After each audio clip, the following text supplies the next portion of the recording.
We were well trained on the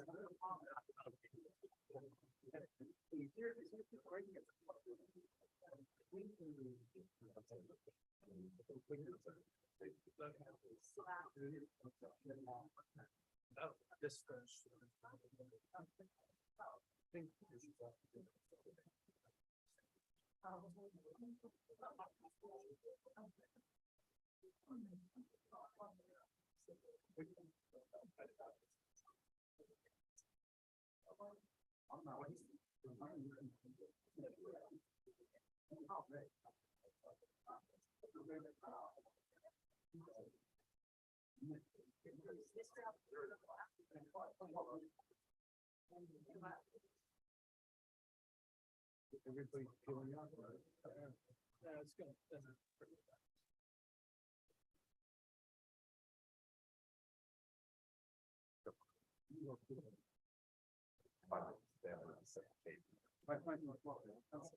No, I'm good for that. Anyone I get that. Oh, no, thank you. Appreciate that. Runs out after.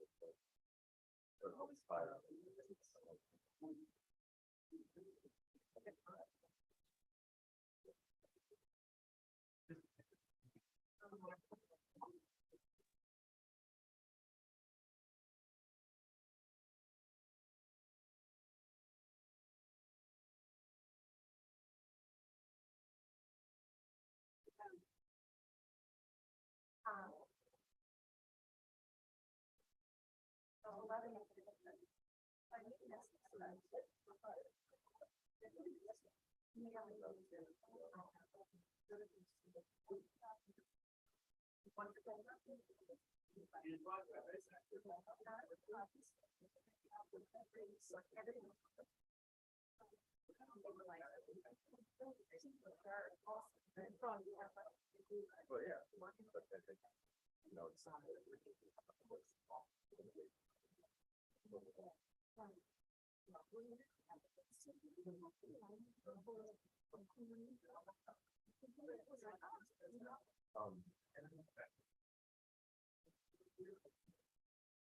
You know that you're not on the list.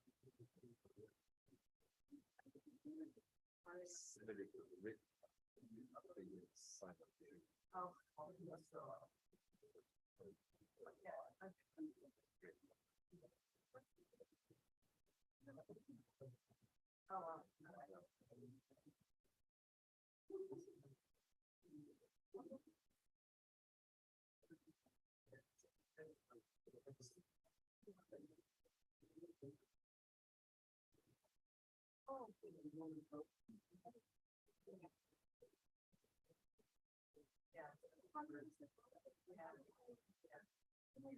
Yeah, I don't feel like at this point. Nope.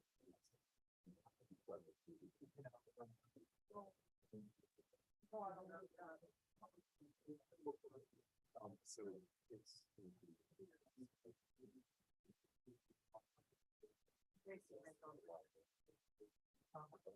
Yeah, right now, right?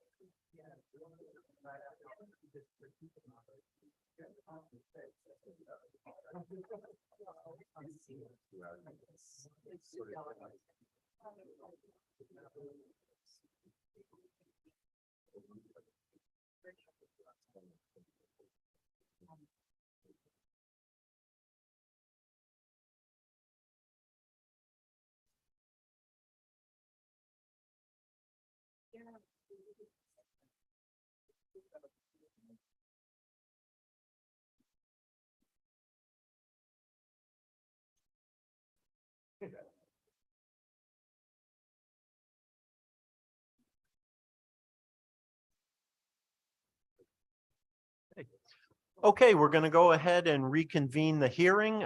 Next up is Ivelisse Correa.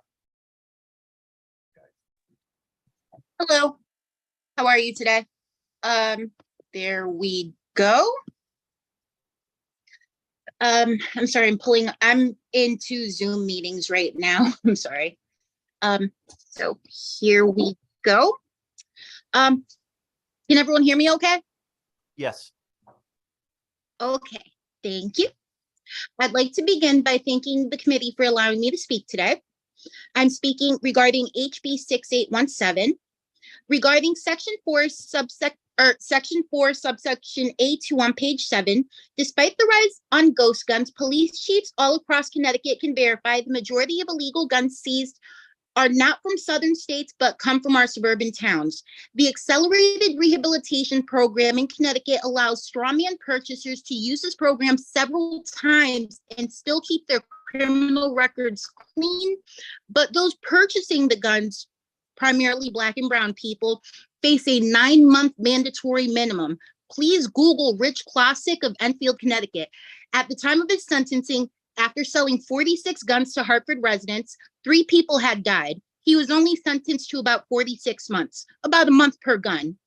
I would ask that the committee go even further than this legislation and include all firearms in the state rather than just assault rifles, and require an amendment to require gun voters to report a lost or stolen gun as soon as they discover it. I am tired of losing Black and brown teenagers to lost guns from Newington and Glastonbury residents. However, I am in favor of the automatic issuance of a permit after 8 weeks if they have passed it without a denial. City residents are disenfranchised many times and ignored for their, let me back up a moment. City residents are often ignored and disenfranchised while waiting almost a year for permits, and this was pre-COVID. However, I am opposed to anything that resembles stand your ground. We are not the Wild West, and as long as nationwide racial disparities exist in the prosecution for people of color under Stand Your Ground and the rejection of viable defenses, Stand Your Ground will continue to be a free pass to murder Black and brown men. However, I did want to let lawmakers know Connecticut already has a castle doctrine under Connecticut General Statute 53A20. Please read this law and leave it alone. If the general public is curious as to what is allowed under this law, simply climb into a gun owner's window and see what happens. I am in favor of subsection 16. This data is overdue, and I would hope that we begin mandatory reporting to the Department of Public Health as well. I am opposed to banning firearms anywhere that has a liquor license as long as rape culture exists. Women should be able to protect themselves from a possible assault. I am in favor of a tax credit for gun safes and anything that will help us properly store firearms. We should do whatever we can to encourage the safe storage of firearms, and I feel this may help. Finally, as a Black Lives Matter protester, we do commonly open carry. You would be criminalizing many Black Lives Matter protests across the state. It was only after obtaining private security and disinviting police from our rallies that we were finally able to stop being victims of violence. Your time has expired. Are there any questions or comments from the committee? Seeing none, thank you very much for taking time out of your day to join us. Oh, absolutely. And you have a great day. Thank you. You too. Next on our list is Karen Kupek.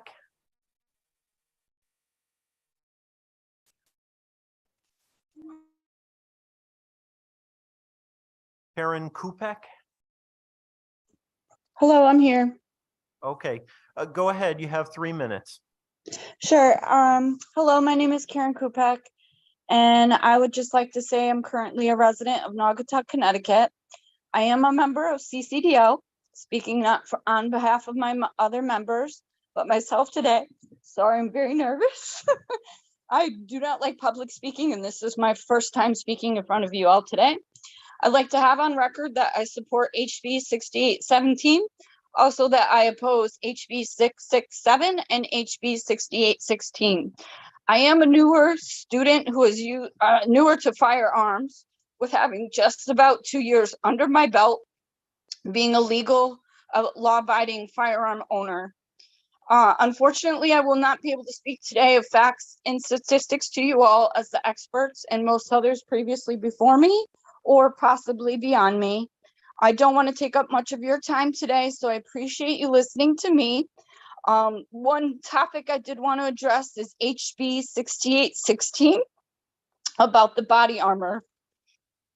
I lost prior family members who are uniformed decorative veterans of this country, And I inherited a lot of their memorabilia from wartime, their medals, their uniforms, especially their armor. My father specifically brought home his vest that has like bullet shells, like little penetration in it and stuff. And I would like to keep that. I don't want to become a felon if that would be passed. And that's about all I can say, other than the Gun Violence Act. Everybody keeps repeating the safe topic. And I've been an illegal gun owner for the past 2 years, which at least I've made myself aware of what the actual laws are here in Connecticut. And I thanks for your time. Thank you, Ms. Kupek. Any comments or questions from the committee? Representative Dubitsky. Thank you, Mr. Chairman. And thank you, Ms. Kupek, for coming in. Thank you for your first testimony. Thank you. Welcome to the Connecticut Judiciary Committee. We appreciate your coming in, and we appreciate your testimony. Thank you very much. I appreciate you all as well, and everything that everybody does here. Thank you. Thank you, Representative Dubitsky. Any further questions or comments from the committee? Seeing none, thank you very much, Ms. Kupek. Thank you very much. Next on our list is Poe Murray.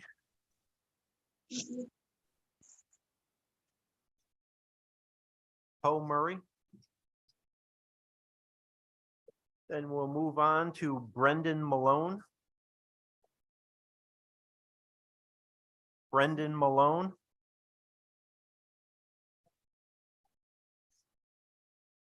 And final call for Brendan Malone. Okay, we'll move on to Dom Basile. This is Brendan Malone. Oh, go ahead. Go ahead, Mr. Malone. You have 3 minutes.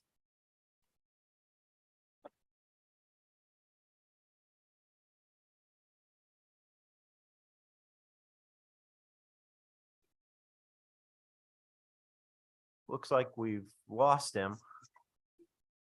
I know. Then we'll try. Now he's signing back on. Okay, go ahead, Mr. Malone. Hi, I apologize for that. I think there was a slight interruption when the recess happened. Thank you. Thank you to the chairman and to the members of the Judiciary Committee for having me today. My name is Brendan Malone. I live in Suffield, Connecticut, and I'm no stranger to these hearings. I testify pretty much every year. When it comes to gun bills, and I've repeatedly testified against ghost gun provisions and the unintended consequences of discriminating against firearms that have no serial numbers, especially the correlation between firearms that were manufactured prior to 1967 when the serialization wasn't required. I can, you can go back and revisit my testimony on that. The correlation between, agencies like the 4-H Club and the Boy Scouts of America, who primarily use these older single-shot unserialized firearms as a training tool for gun safety and for the qualifications for merit badges for marksmanship and other things like that. So I don't think I need to go into any more detail other than I'm just a little bit concerned the way that it seems like the lines are being blurred every single year when it comes to the term ghost gun, and how initially it was used to strictly refer to guns that were somewhat of assembled from a kit or some type of a home hobbyist. And it seems like every time new legislation is proposed, it seems like verbiage is left out that would, or perhaps the verbiage it confuses those firearms with guns that were manufactured without a serial number, or guns that were found at a crime that had serial numbers obliterated by a criminal, which is already a crime. So I just wanted to bring attention to that. I also wanted to speak to the point of body armor. I'm so glad that there was a speaker before me, Ms. Kupek, who brought up the fact that sometimes body armor, flak jackets, helmets. I served in the military myself. I was just down at my local Veterans of Foreign Wars yesterday, and there's these types of things adorn the walls, and they're used as tools of remembrance. So when you talk about American Legions and VFWs and organizations that display this type of what in this bill is defined as Bill 6816, what's defined as body armor, are we going to criminalize every VFW and American Legion? And then lastly, I just wanted to touch on HB 6667 and the way that the storage part of that bill. I know it's been talked about over and over again, and one of the most compelling testimonies earlier. I'm sorry. Your time has just expired. If you want to just quickly wrap up. I just wanted to say I really didn't have an opinion on that until I heard the first speaker of the day. There was a young woman named Mary who had a very compelling survivor story, and I just it was very passionate, and I wanted to say that if this storage bill was in place, she might not be here today to testify, but I'm very glad that she was. So thank you. All right. Thank you very much, Mr. Malone. Any comments or questions from the committee? Okay, seeing none, thank you very much, Mr. Malone. Thank you. Now, without further delay, Don Basile.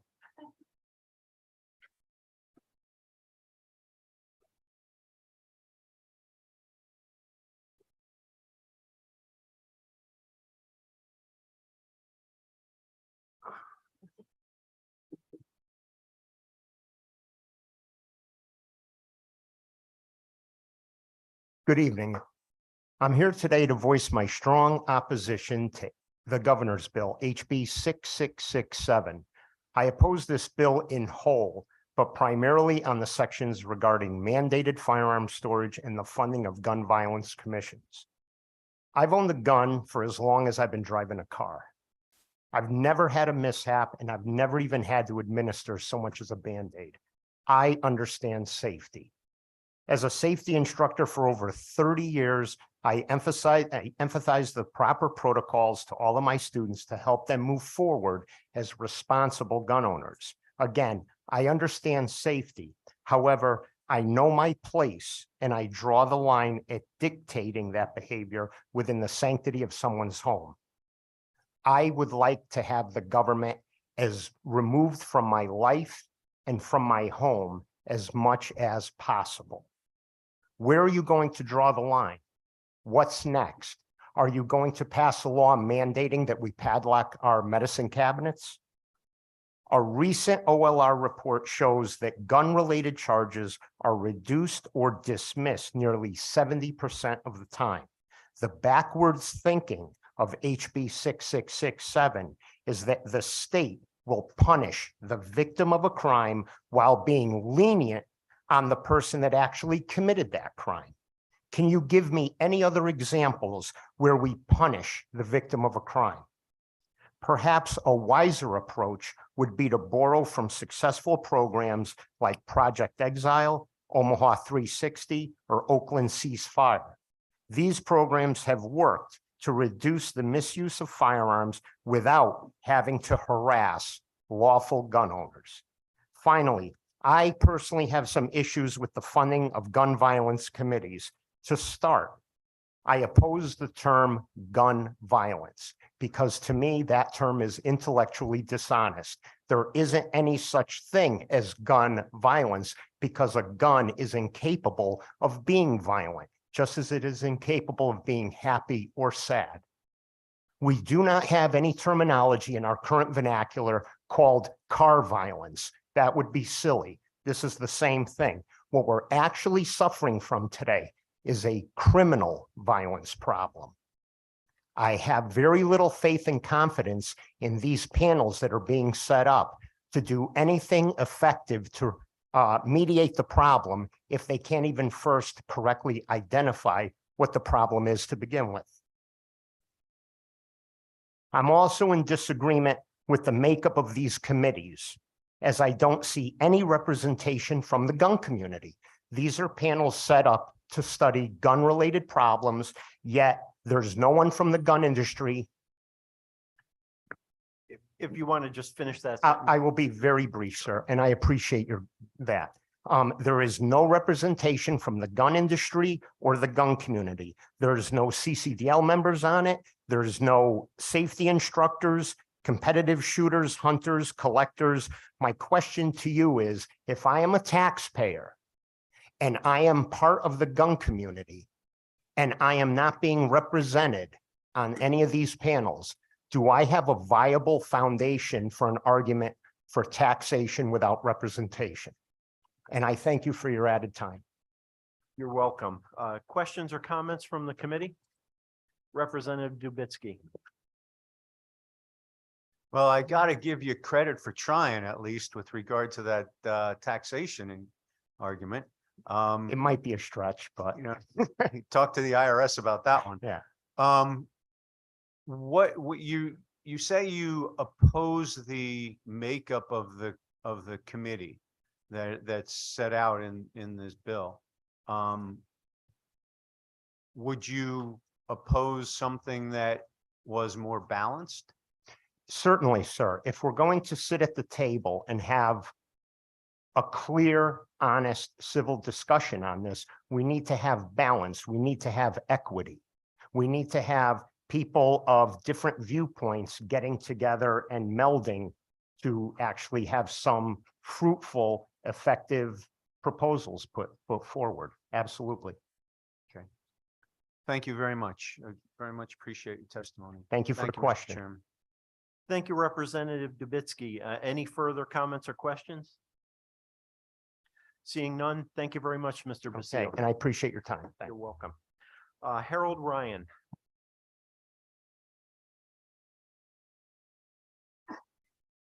Harold Ryan. And Harold Ryan. Roy Downey.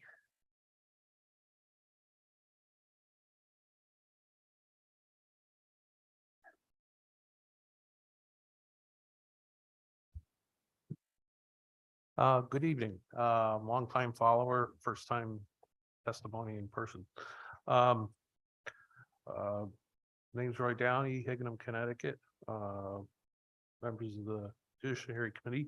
I support HB 6817. I'm opposed to HB 6816 and HB 6667. I feel 667 places an undue burden on law-abiding citizens. There's lots that have been discussed over today. See, another thing, another bill regarding the bodies, the microstamping. I would have concerns listening earlier, the modifying a firearm after with a third party. What would that do to the original design of the firearm? When you go in and modify, when something's been designed to operate a certain way and then you go start modifying things, something fails, who's responsible? Let's see. That's about it. Thank you. Any questions? Thank you, Mr. Downey. Any questions or comments from the committee? Representative Dubitsky. Thank you, Mr. Chairman. Thank you for coming in. You bring up an interesting point about liability and warranty issues. Yeah. If a firearm is going to be retrofitted by a third party entity, who's going to establish that it's still reliable? Who's going to establish that it isn't going to blow up in your hand? If something goes wrong, will the warranty still cover it? A lot of good questions you've just raised. I certainly don't know the answer. I'm not sure anybody does. But it's certainly a good question. That would be I'm opposed to the micro stamping, but these are things I was picking up in the course of the day. Right. Okay, well, thank you very much. Appreciate it. Thank you, Mr. Chairman. All right, thank you very much. Next up, we have Gerald Richard.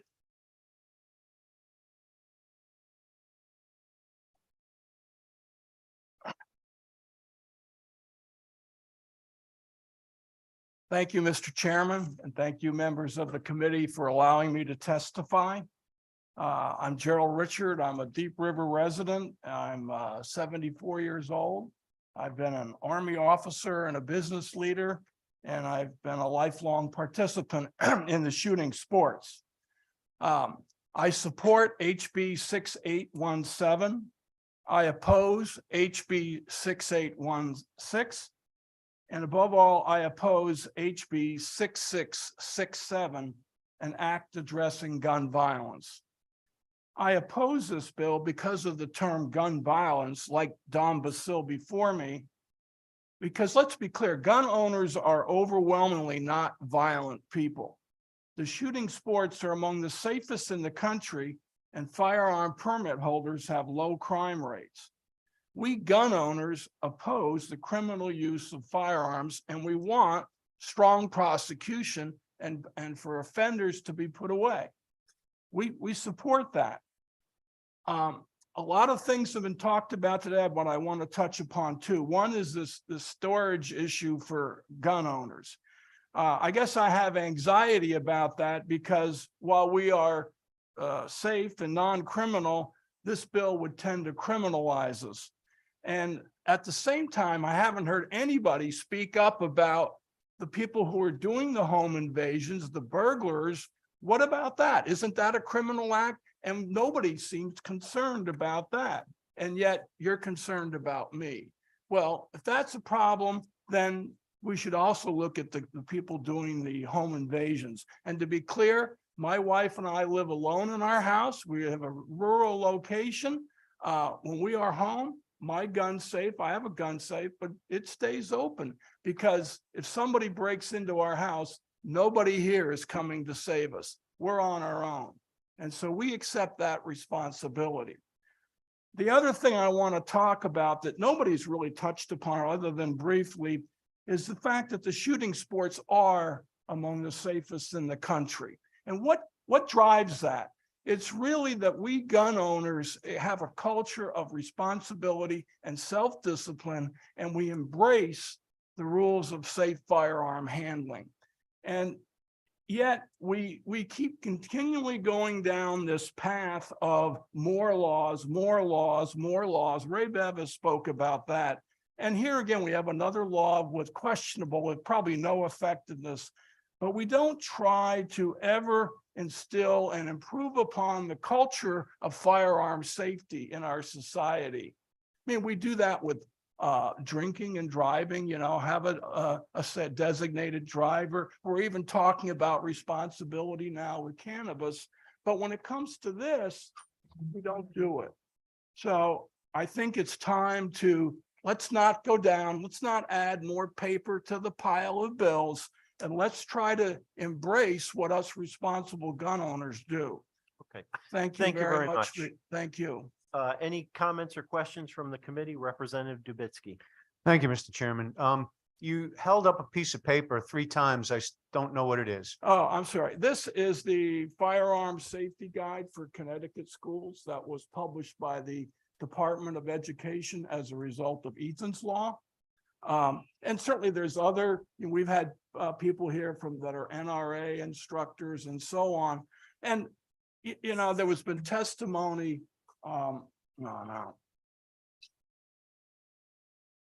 testimony about, children's brains are too young and all this stuff, but we do teach them certain things about like, don't touch a hot stove, all these things. At the same time, we look at movies, TVs, and so on, and our young people are just constantly showing images of the improper use of firearms, the violent use of firearms.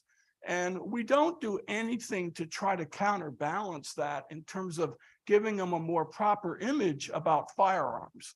And I just think that's a mistake. Okay. And overall, we would have, the firearms are going to be there. I mean, I think it's clear legally, the market is speaking, more people are buying firearms. So let's build the culture of responsibility that's associated with them. I think that's an approach that we totally neglect that needs to be embraced. Okay. Would you be able to submit that with your testimony? I beg your pardon, sir? Would you be able to submit that document into the record Oh, sure. with your testimony? It's a state document, sure. Thank you. Okay. Thank you, Mr. Chairman. Thank you, Representative Dubitsky. Any further comments or questions from the committee? Seeing none, thank you, Mr. Richard. Thank you. Thank you for letting me testify. You're welcome. Next up is Charles Catania. Charles Catania. Charles Catania. Next, Nelson Manning. Nelson Manning. Nelson Manning. Next, Michael Horn. Michael Horn. Michael Horn. Don't worry, I'm not getting a complex. Next up, William Polloway. William Polloway. Or Polloway. William Polloway. Okay, next up, Katie Volpe. Hello, this is William Paloi. Can you hear me? Hang on one second. Yeah, go ahead, Mr. Polloway. Okay. I'm just writing to say I oppose HB 6667 and 6816. No criminal will care about this new gun control law. The microstamping law, HB 6816, I believe it is, will cost money to enforce and implement. All right. And that's less money to hire police officers to answer 911 calls and patrol. HB 6667 will do nothing to stop criminals to get multiple guns from out of state. Another item to consider, if someone inherits a gun collection, then what will that person have to do to to get the collection if it's large? Will they have to wait several years? Who will hold the guns? Where will it be kept? Also, criminals can make firearms and 3D printers. Now, I used to fix cars, and you ask somebody a question about something, 5 different people about a technical thing, you have 5 different answers. I've asked people, can you make a Glock firearm and make the metal parts too in a 3D printer? Can you make those at home? And some people say, no, you can't. You need to buy them. Other people say, yes, you can. I don't know, but it's possible for criminals to make firearms. What's happening is firearms control, gun control laws are turning up into prohibition, like what prohibition was in the 20s. You outlawed alcohol. People made their own stills and brewed their own alcohol. They didn't care what the laws were. So if criminals could make firearms at home on 3D printers, you could outlaw the guns. You could shut down all the gun companies and say you only sell to police or military or security guards, and it won't make any difference. I think the gun controllers have lost the gun control debate. Also, I support House Bill 6817. At this point, we just stop writing gun control laws and prosecute those criminals. I heard almost 70% of the gun crimes go unprosecuted. Prosecute the criminals. Okay, thank you very much. Any comments or questions from the committee? Seeing none, we will move on to Katie Volpe.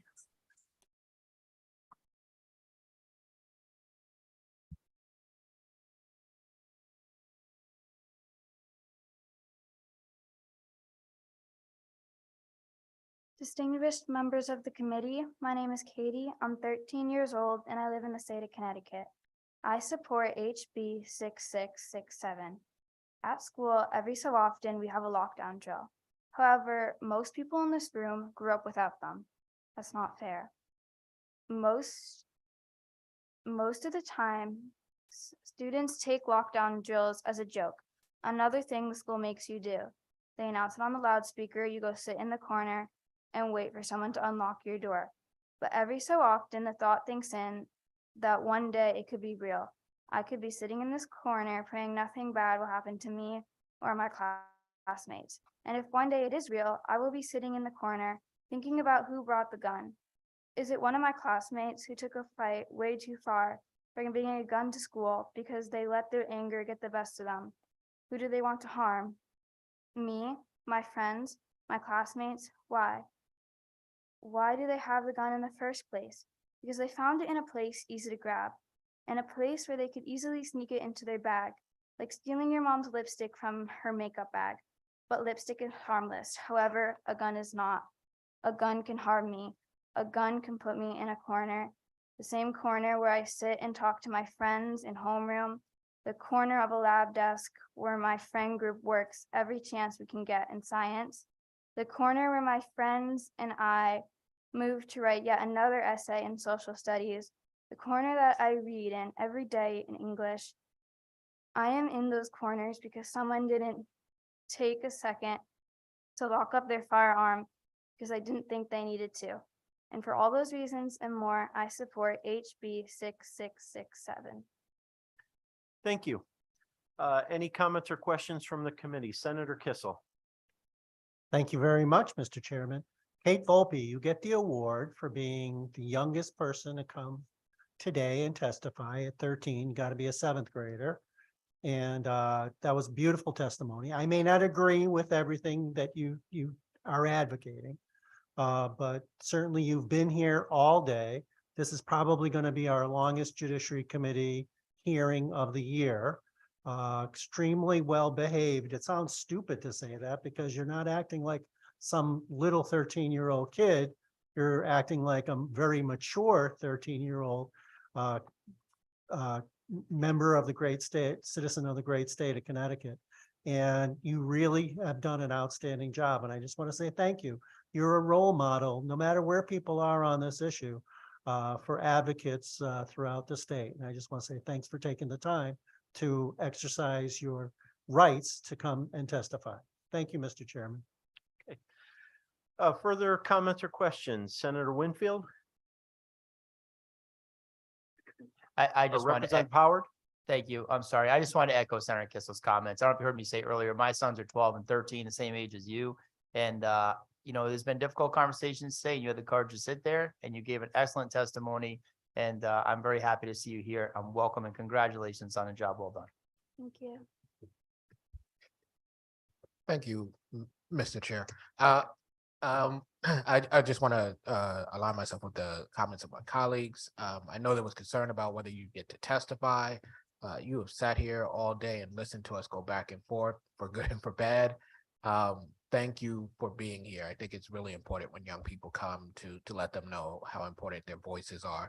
And also, when I was 13, I don't think I could have sat through this and made it to that point and then still be as composed as you were when you testified. So it is a good thing, whatever position anyone takes when they're your age and they show up here. So thank you. Thank you. Comment or question from other members of the committee? Comment or question? Seeing none, we will move on. David Lozada.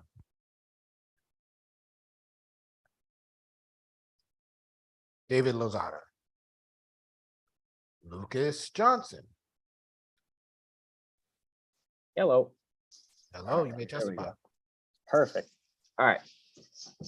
My name is Lucas Johnson, and I want to start by saying thank you for the opportunity to testify today to oppose proposed Governor's Bill 6667. While people have talked about many different facets of this bill, I want to speak on the proposal to raise the age to own a long gun and purchase ammunition from 18 years old to 21 years old. So I just first like to introduce myself. I'm an 18-year-old. I'm an electrical apprentice, a first responder, college student. I'm studying to work here at a power plant right here in Connecticut. And as a recent high school graduate, I've seen a lot of my peers branch out into different fields such as healthcare, other facets of industry, military service, and a lot of other fields that, you know, a list that I couldn't mention in 3 minutes. But my question today is this. I just don't understand why an 18-year-old, a legal adult in Connecticut, could be trusted to maintain our state's infrastructure, provide medical care and emergency services to the public, and even protect our nation, but this bill would question their whether or not they can be trusted to own a long gun. I don't quite understand why a 19-year-old park ranger who upholds our state parks and maintains them can't own a firearm and purchase ammunition for hunting. Why would the state recognize the right of a 21-year-old student to own a firearm for self-defense, but fail to recognize the right of a 20-year-old student to practice self-defense? Like what difference would that year make in determining if someone has the right to defend themselves? It baffles me why the same legal adults that keep the lights on in our state, that staff our hospital, and that defend our country would not have the ability to own a long gun or purchase ammunition until they're 21. And while this bill proposes a lot of egregious limitations on the rights of gun owners, it would completely remove the ability to own a firearm for Connecticut's young adults. And while I could say a lot more, I just want to wrap up with a hypothetical situation should this be passed. So every member of this committee and every other elected official that would vote on this bill, including the governor himself, would still retain the ability to go out and legally purchase a firearm. So this means that if any of you or your colleagues, which may vote on this bill, feel unsafe in your own homes, you would still have the ability to obtain a firearm to protect yourselves. But if this bill is enacted, the young women or young men in this state who feel unsafe in their own homes will have had their ability to own a firearm taken away from them. And I know people who feel like this, who feel unsafe in their own homes. And I would be willing to bet that you all know someone like that too. We've heard that a lot today. Your time is expired. Okay, can I wrap up with this one sentence here? One sentence. Sure. Gotta run on. Okay, I would not be able to sleep with myself if I told my younger sisters that they didn't have the right to defend themselves because they're 18, 19, or 20 instead of 21. So thank you for the ability to testify today. Thank you. Comment or question from members of the committee? Comment or question from members of the committee? Representative Fishbein. Thank you, Lucas, for coming here today. I just want to, when I was your age, I didn't like guns. I didn't think that anybody should own a gun. I'm of a different opinion today. But I thank you for bringing your on the ground concerns to us in the context of this legislation. So as a young 18-year-old, I just want to thank you for bringing us what you have. So thank you. And thank you, Mr. Chairman. Thank you, Representative. Comment or question from other members of the committee? Comment, question from other members of the committee? I don't see any, so thank you very much for joining us this evening. Tara Donnelly. Tara Donnelly.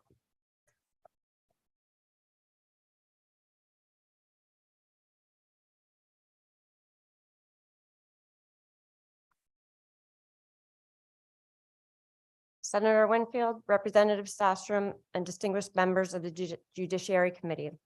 My name is Tara Donnelly and I live in Easton. I'm testifying today in support of the governor's bill, HB 6667, in particular, the measures to require safe storage of firearms, regardless of who resides in a given residence. In Connecticut, it is estimated that an average of 12 firearms are stolen a week. Every day for the past 18 years, I have lived with the consequences caused by just one of these thefts. I'm testifying today on behalf of my parents, Tim and Kim Donnelly.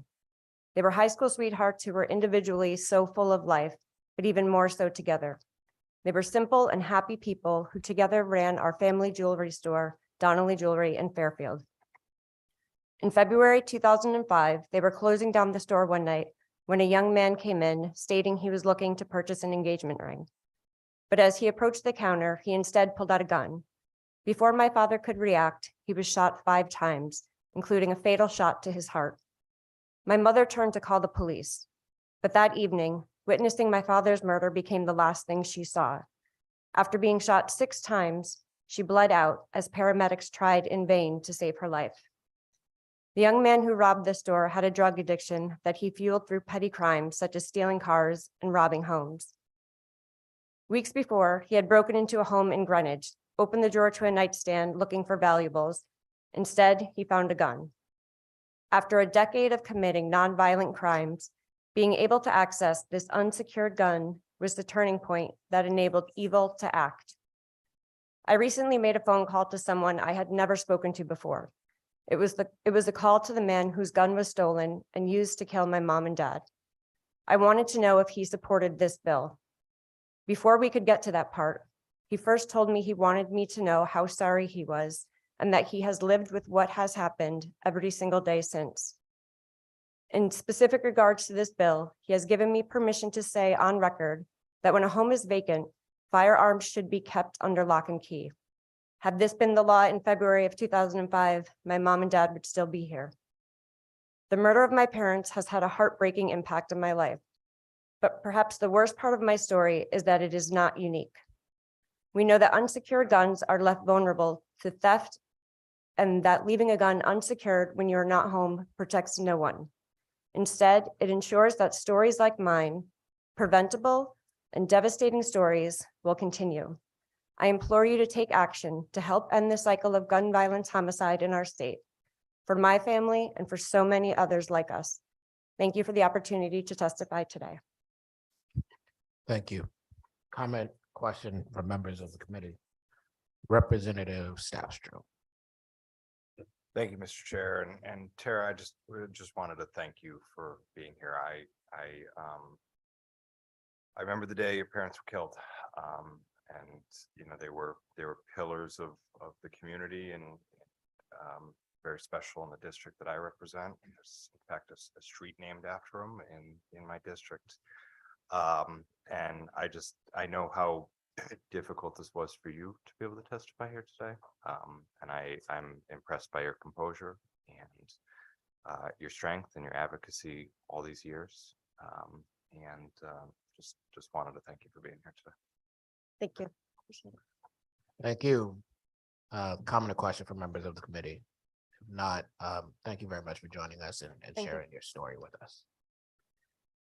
Marlene Pratt.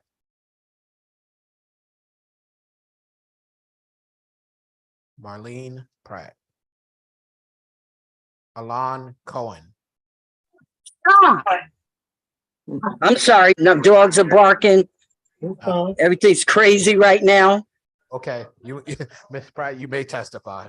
All right, this is, first I'd like to, stop. I'm sorry. Stop. First, I'd like to, recognize the distinguished members of the Judiciary Committee. My name is Marlene Miller Pratt. Reside in New Haven, Connecticut. I'm the founder of the New Haven Botanical Garden of Healing, dedicated to victims of gun violence. My son was a victim of gun violence. He was cowardly shot in the back while leaving a friend's house with an unregistered gun. Stop, Lexi. I am testifying. Stop it. I am testifying in support of the HB 6834, an act concerning serious firearm offenses by repeat offenders.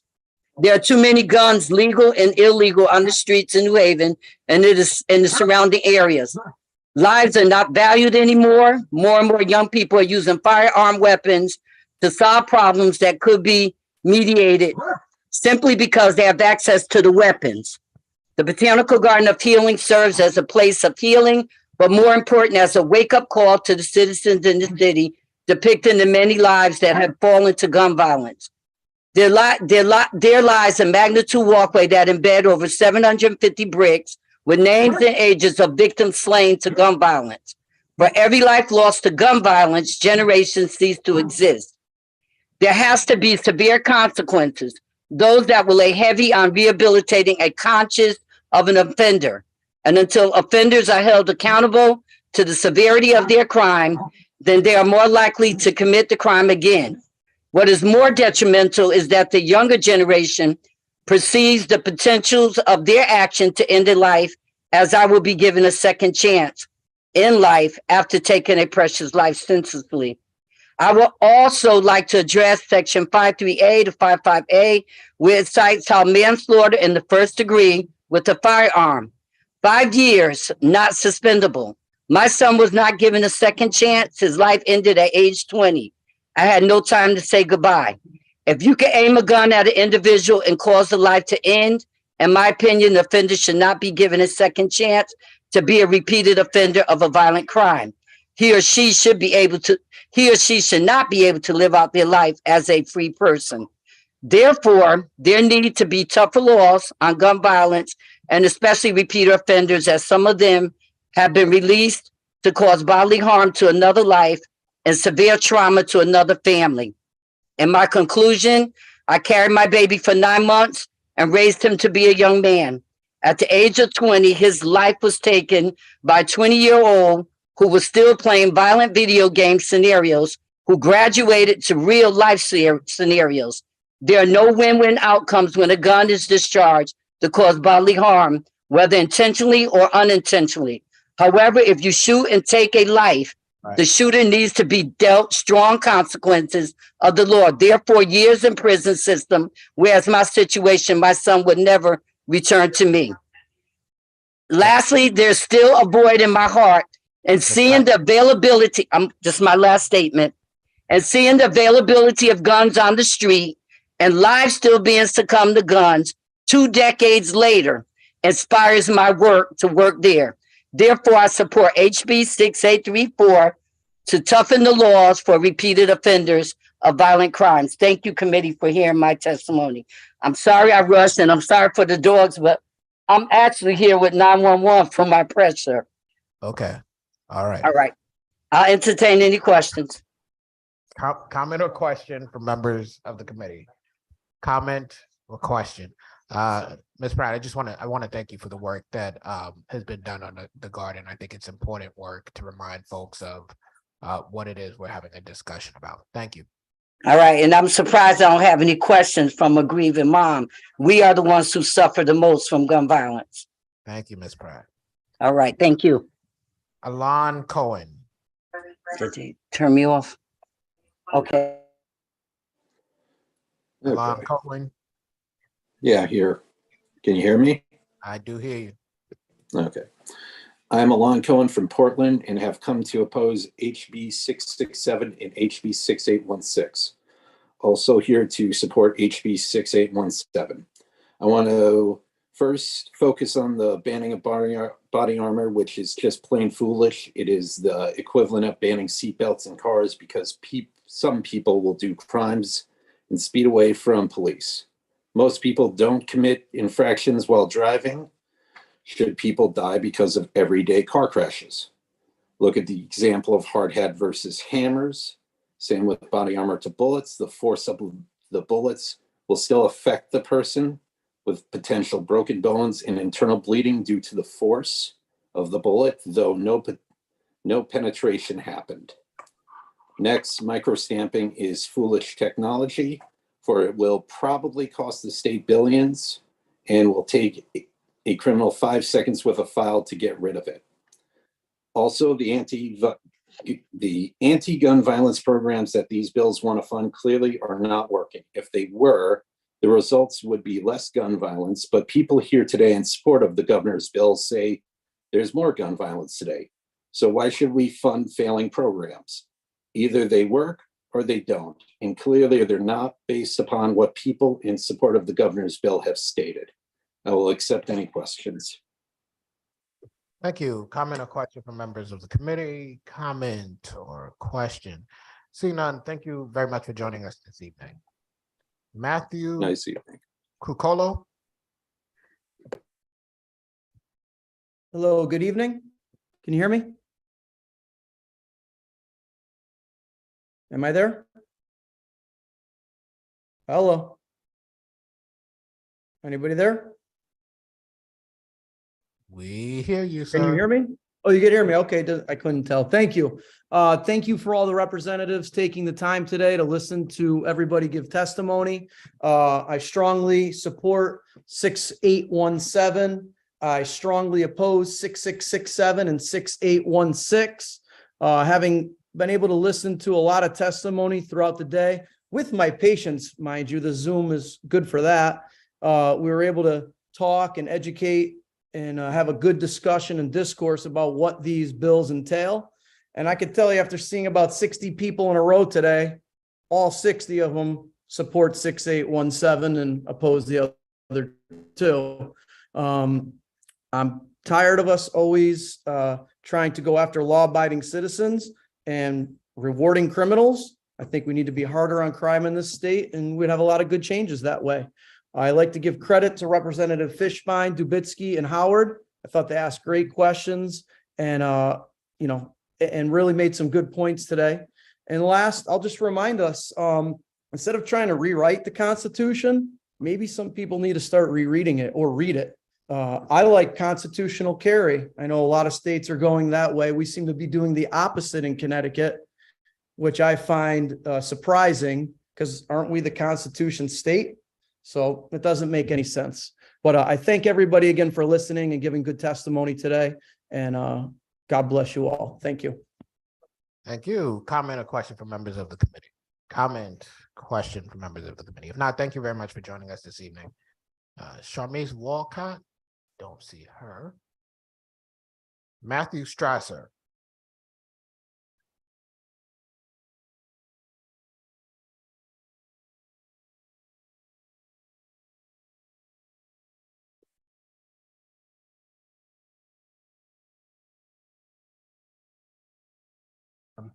This is on? Yeah, okay, good. I'm here before you today to express my strong opposition to House Bill 6667 and House Bill 6816, two anti-gun bills that obviously infringe upon the rights of law-abiding citizens in this state. Listening to this morning's testimony from work and looking at the volume of written testimony submitted online, I know that we are no longer the silent majority. It would appear we are now the loud majority. It is actually difficult to find written testimony in support of 6667 and 6816 online. When I last looked, there are around 35 testimonies in support of these bills, buried in over 1,500 for 6667 and 3,300 for 3616. HB 6667 will do nothing to prevent gun violence in Connecticut. It is no secret that we have a rising violence problem, but this bill targets legal firearm owners who are not the cause of violence in our streets. New Haven, Waterbury. I apologize. I got a little lost here. Many of us have referenced a recent Hartford Current article citing gun violence statistics. In Hartford, New Haven, Waterbury, 70% of convicted shooters and 70% of shooting victims were convicted felons. These are people who are already ineligible to own a firearm. In fact, according to the chief state's attorney, someone with a prior gun conviction is 8,000 times more likely than someone without a criminal record to be arrested for a shooting. The data overwhelmingly supports the claim that the legal gun owner is not the source of violence in Connecticut. Any law introduced limiting the rights of legal gun owners is obviously not directed at curbing crime in this state, but instead aimed at limiting the rights of those who are not the source of the problem. One of the biggest indicators of this would be the proposed ban on open carry. We have heard many times today people talk about how they don't open carry or how they're worried about in the future printing or flashing their gun while they're leaning over. But I myself, I do open carry every day, actually. And in a decade, I have not had a problem anywhere I've gone, whether it be Walmart, the grocery store, Home Depot. This clearly targets legal gun owners because folks who are engaging in criminal activity and are committing crimes with their firearms aren't permitted, and they aren't advertising the fact that they have a firearm. This bill also proposes a ban on previously grandfathered rifles. This is an outrageous suggestion, given that between 2014 and 2021, 3 murders were committed with rifles of any sort in Connecticut. We don't even know if these rifles were of the type that this bill proposes to ban. At this point, others have become a common use firearm, and any ban on their sales would be unconstitutional. In this bill is a ban, a proposed ban on carrying in restaurants that serve alcohol. We've heard testimony on that, and I just want to Thank- finish by saying I oppose HB 6816. Thank you. Thank you very much. Comment or question from members of the committee, comment or question, seeing none, thank you very much for Thank you, spending sir. your day with us and testify. Kirsten Costa. Kirsten Costa. Nina Riccio. I'm here. All right, you may testify. All right, thank you. Senator Winfield, Representative Stastrom, and distinguished members of the committee. My name is Nina Riccio, and I live in Bridgeport. I'm affiliated with Connecticut Against Gun Violence. I'm testifying today in support of the governor's bill, HB 6667, in particular, the measures to require no exceptions, secure storage of firearms, make Connecticut's ban on ghost guns more enforceable, and invest in community violence intervention. Like anyone with a soul, I'm angered, saddened, and frustrated when I read that 45,000 Americans are killed every year due to gun violence, or that there are more mass shootings in this country than there are days of the year. The governor's bill mandates that guns be locked and secured when in the home, a common sense measure that will help prevent accidents, suicides, and theft. No doubt critics will say that this is overreach and that gun owners should exercise personal responsibility when storing their weapons. I'm sure most of them do, but the numbers tell us that a certain percentage don't, leading to roughly 600 gun thefts in Connecticut each year. Many of those stolen guns have later been traced to subsequent crimes or to suicides. I work in a middle school. Some of the students I see have anger or deep emotional issues. Many of them are depressed. It's terrifying to think that they might have access to the guns at home. Connecticut has been a model for stricter gun laws, and you, sitting on this important committee, should be proud of that. I'm sure that my community in Bridgeport is safer because of the regulations already in place. Now you have a chance to go a step further and ensure that all guns are securely stored and that some basic common sense regulations are put on ghost guns. I urge you to take that action and support 6667 and continue holding Connecticut as a model of what reasonable gun safety regulation looks like. Thank you. Thank you. Representative Stastrom. Thank you. Nina, just wanted to thank you for being with us today, sticking through and for your advocacy on behalf of Bridgeport and always being so active in Black Rock. Good seeing Well, you. thank you. Thank you for all you do. Thank you, Representative Stastrom. Comment or question from other members of the committee, comment or question, seeing none. Thank you very much for joining us this evening. Christopher Baden. Good evening. Good evening. Can you see me okay? We see you perfectly. Okay, great. Thank you. Good evening, distinguished members of the Judiciary Committee. I strongly oppose HB 6667, an act to addressing gun violence. I will start by noting that this bill seems to be a copy paste of the governor's proposal put forth last year during his reelection campaign, with add-ons to further infringe on the rights of law-abiding Connecticut residents, particularly minority firearms owners like myself, who I feel compelled to fight for. The first section of the bill revives the governor's previous proposal, which appears to be a veiled stop and frisk law. It will empower law enforcement to ask citizens for permits in instances of open carry, which can be loosely interpreted and, from my perspective, can become a slippery slope to racial profiling. It is upsetting that minorities in Connecticut are one of the fastest growing demographics who are legally obtaining permits, purchasing firearms, going to classes, and joining ranges and clubs in our state, only to be potentially stifled by Ned Lamont's poorly targeted legislation.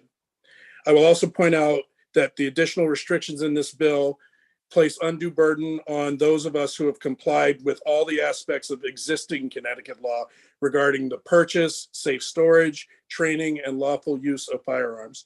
There's no reason that those of us who have been following the law need to be saddled with more gun control, as we are not causing the gun violence. The governor's efforts should be focused on the illegal use of firearms and the mental health initiatives, as little progress seems to have been made in either of these fronts. I'm asking you to oppose this bill by stopping this legislation from leaving the Judiciary Committee. I'd also like to express my opposition for HB 6816. Here again is a necessary piece of legislation, as law-abiding gun owners are being punished and overregulated in the name of curbing illegal activity. Please focus on better ideas like the task force on illegal firearms and allow Connecticut citizens to use these tools to protect themselves and their families in cases where the police just can't arrive fast enough to stop someone with criminal intent or mental instability that may lead someone to harm them. Finally, I'd like to express my support for HB 6817. Representative Fishbane and Representative Mark Anderson have done a tremendous job in writing a clear and concise outline of what is expected of the Connecticut government, who is supposed to serve the needs of the citizens who wish to exercise their Second Amendment rights, especially since the policies of the state treat us as if it's a Connecticut privilege. Thank you so much for your time and consideration. Thank you. Comment or question from members of the committee? Comment or question? If not, thank you very much for joining us this evening. Thank you. Next, I have Ribera S for her last name. Ribera S. Ed Edelson. Ed Edelson. Ben Irwin. Ben Irwin. Kevin Schmidt. Kevin Schmidt. Kian Amadi. Kian Amadi. Mark Donald. Good evening.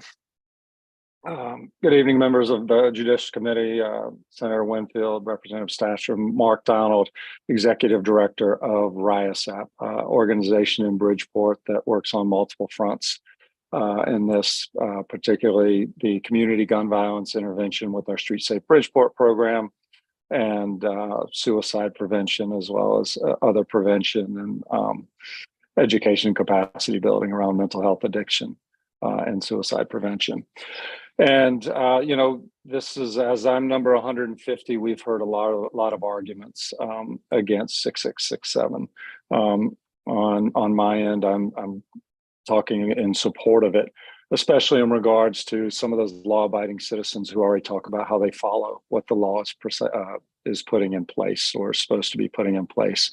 And I think that's what's interesting when we use the term law-abiding. And then when we look at the deaths as a result of gun violence, and depending on which study you look at anywhere between 40 and 55% of gun violence deaths are suicide.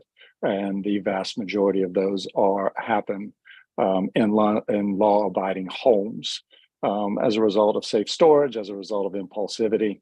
All these issues are major factors in my support of the law, especially on the ground floor. As somebody who grew up in a very pro-gun state, who attended schools with people with that would go hunting before school, go hunting after school. This law is not aimed at those folks. And I understand that the narrative and the myth out there is that they're trying to infringe on the gun rights. And really, it's trying to improve safety, improve the ability and of folks to live a life, as well as continue and avoid accidental deaths as they go about their business. So ultimately, I think as we drill down in the data, it's there. I was happy to hear that there's a focus on potentially looking at more data to see how we can improve already one of the safest states in the country. And that's pretty much it. Open to any questions. Thank you. Comments or questions from members of the committee? Comments or questions from members of the committee? I don't see any. Tom, thank you for joining us. Tom Maloney, I saw you getting up, but then, you know, we were on a roll.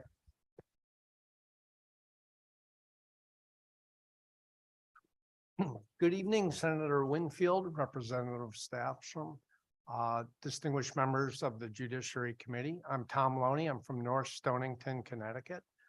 I am here to oppose HB 6667, HB 6816, and I am adamantly in favor of HB 6817.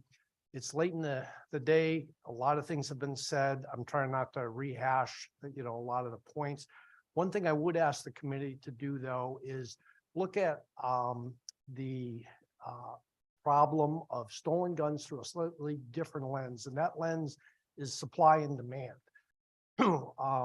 So we heard a lot of statistics today, so I dug into those a little bit. That 12 guns stolen per week, that seems pretty well accepted. Per capita rate, that's 0.330 guns per 100,000. The national average is actually 1.77, 5 times the Connecticut average. Every gun stolen is a problem without a doubt, but I think we need to look at why is our average 1/5 the national. The National Institute of Justice puts the value of a stolen gun, the average stolen gun, at $450. Anecdotally, a lot of people that have guns stolen will have their carry permit removed, which means you have to divest yourself of all your guns. So now you have this pressure. It's financial, it's judicial. You also are subject, if that gun is stolen from a vehicle, you're subject to a potential felony charge. So we have a lot of pressure on the supply side. Yet on the demand side, we see stealing a firearm nollied 71% of the time. Trafficking in firearms, I mean, that's not a one-off. If you're trafficking in firearms, that's nollied 64% of the time. So Connecticut gun owners are already highly motivated to not lose expensive objects that is going to put them in legal peril. But we're not putting the same pressure on the demand side. And so I'm here to ask the committee to consider, a lot of what we've already heard, which is why are these charges not being pursued? Why do we, make it essentially a low-risk crime? If I have my gun stolen from a vehicle, I'm subject to a felony. The person stealing that gun is subject to a misdemeanor. If you wanted to generate a great cottage industry in stolen firearms, this is how you'd set it up. Thank Okay. you. Very good.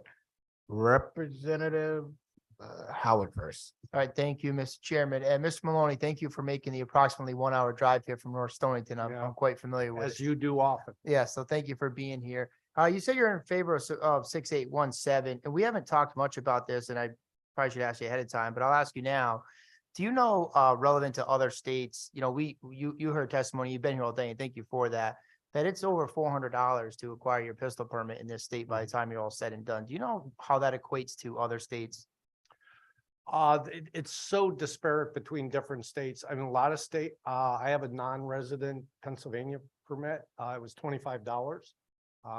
Now, the qualifier there is they wanted to see my Connecticut permit. So the charges for the background check were, somewhat reduced. A number of states, it's 25 and about to be 26 states where it requires no permit at all, no cost. So we're the outlier, and I think you raised an excellent point that for those, and Senator Winfield made reference to people being jammed up in his constituency, being, that are carrying guns for self-defense, but not necessarily for ill intent. I would say, why shouldn't everybody be able to obtain a pistol permit in less than 6 months for less than $400? Go through the proper permitting process and make it more accessible to our citizens. So one of the things that, thank you for that. One of the things that 6817 addresses is those fees, as you're quite familiar. You've looked at the bill. My position on this is and has been and will continue to be that I'm in favor of background checks. You know my professional experience. I understand that they're important. And where I've always had pushback is the fees that are associated with them. So it's not that I want to do away with the background checks. In fact, I think they're quite good the way that we do it. But I think we just charge too much. We make it exclusive to folks who can't afford to exercise that right. So I know you represent CCDL. Is that CCDL's or your similar position on it? Yes, I have to be careful because not being president and not passing that question Okay. by. I feel very comfortable that everybody in CCDL believes the permit fees should be less. I've often made the argument that it's not a user fee. It's not like a fishing permit or driver's license. I'm a law-abiding citizen. So after I pay that $400, I get no benefit out of it. The benefit is for the rest of you to believe that I have that background check. So the burden falls on the individual applying for that to foot the bill so that everybody else feels good about them. Yeah, I think, agreed, and I appreciate it. And my final question is, well, I'll leave it at that. Thank you, sir. Okay, thank you, Representative. Thank you, Representative Dubisky. Thank you, Mr. Chairman. Thanks for coming in. Thank you. So I'm just trying to wrap my brain around your theory about why Connecticut's rate of theft is so much lower than the state, than the nation as a whole. Is it because things are more expensive here? Or is it because people are more scared of the ramifications of having a firearm stolen? If you wouldn't mind putting it in, dumb it down for me. Yeah. So I can only give you my personal perspective on that because there is no data that I'm aware of what would drive our lower rates. However, I know in the gun community I spent a lot of time in, people live in fear of losing their guns because it's not unheard of for your local police department to then pull your permit because you were irresponsible in losing that gun. If you lose that permit, you can't have all your other guns, not just the one that was stolen. You can't go and purchase guns. That can vary by department and what they interpret the situation to be.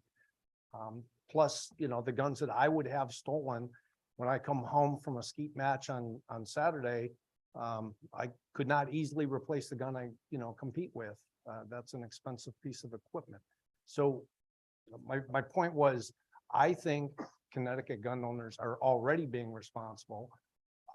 The problem I have with that is each situation is different. So I'm not comfortable with the government telling me what's a responsible way to store my guns. If I've been out hunting on a Saturday morning and my gun is soaking wet, I take it down to my shop. I put it up on top of the furnace to dry out because you can't put a wet gun in the safe. If I have to leave the house, I have a house alarm. I have cameras. I have 2 dogs that will let people know. In my opinion, that is a, very secure storage situation. I don't normally leave my guns outside of the safes, but I wouldn't want to be legally held responsible for what I consider a safe storage, but the government doesn't. Okay. Did that answer your question? It was I think it did. Long-winded. I think it did to the extent that you're able to. Now, you gave a couple of statistics at the beginning of your testimony with regard to how many firearms are stolen nationally and in Connecticut. Where did those numbers come from? I can provide that reference. I'd have to start the computer back up, but I went and searched what, basically I said, what is the rate of firearms thefts nationally? And the period was up through 2017 was the most recent data, which I believe was also the same period that the Connecticut data was.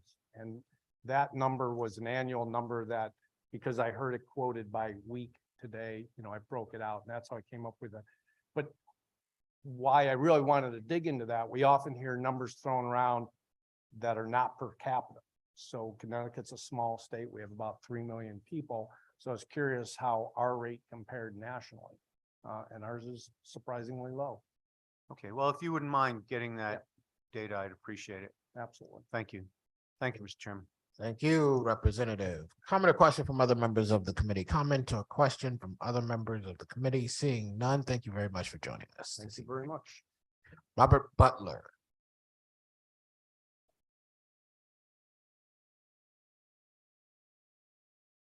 Good evening, you may testify.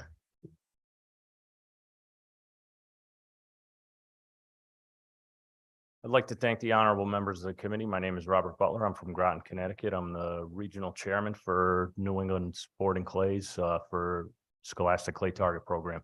I've testified before you before on firearms bills. My background is trying to train young people for responsibility.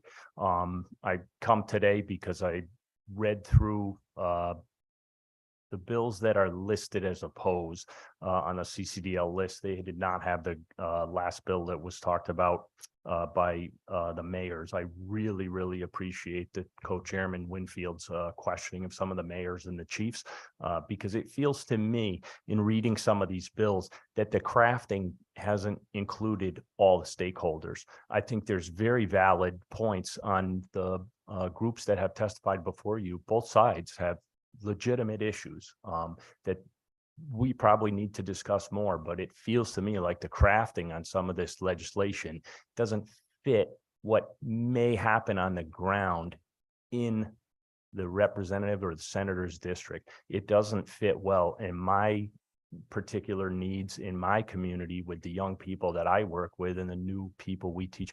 We teach how to break a clay target. It's just for me, that's a vehicle to teach gun safety.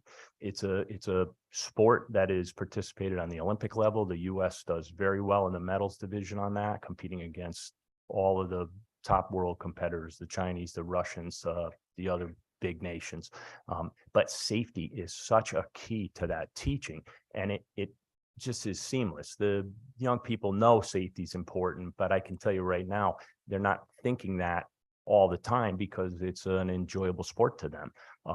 But that transition for them means that they become spokespeople for the sport and for firearm safety. We have a number of graduates who've gone on to college careers or working careers, and they continue to work on it themselves. I'm very proud of that.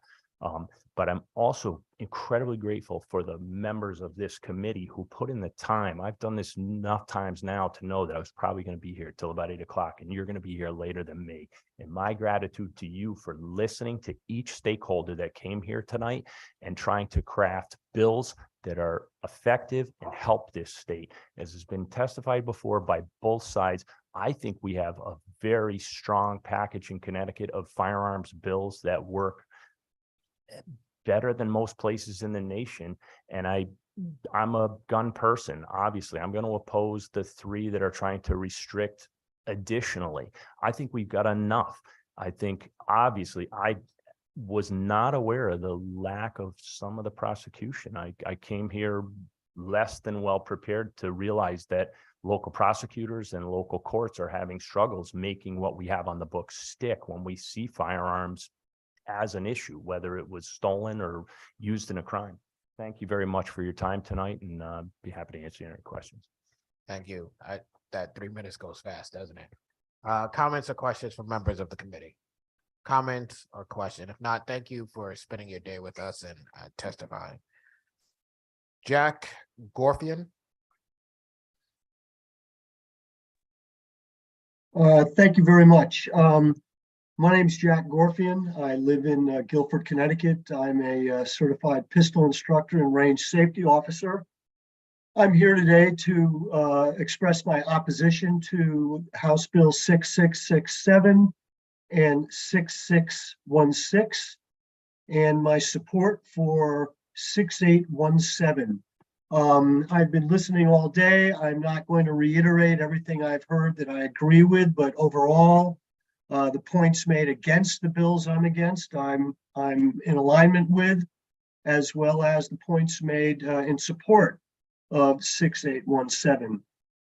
Something I did want to say at the outset, I think everyone here I'm sure agrees that any violent death is a tragedy. It's a tragedy, and at times I've seen gun owners portrayed as those that don't care, and I need to assure everyone there that anytime a gun owner that I know anyway hears of one of these incidences, it's just a kick in the gut. So we all share that. Further, in my well, let's say I'm acquainted with several police officers, and I have heard from them, and this is just anecdotal, but that they are extremely frustrated with the lack of support they have essentially from the prosecutors.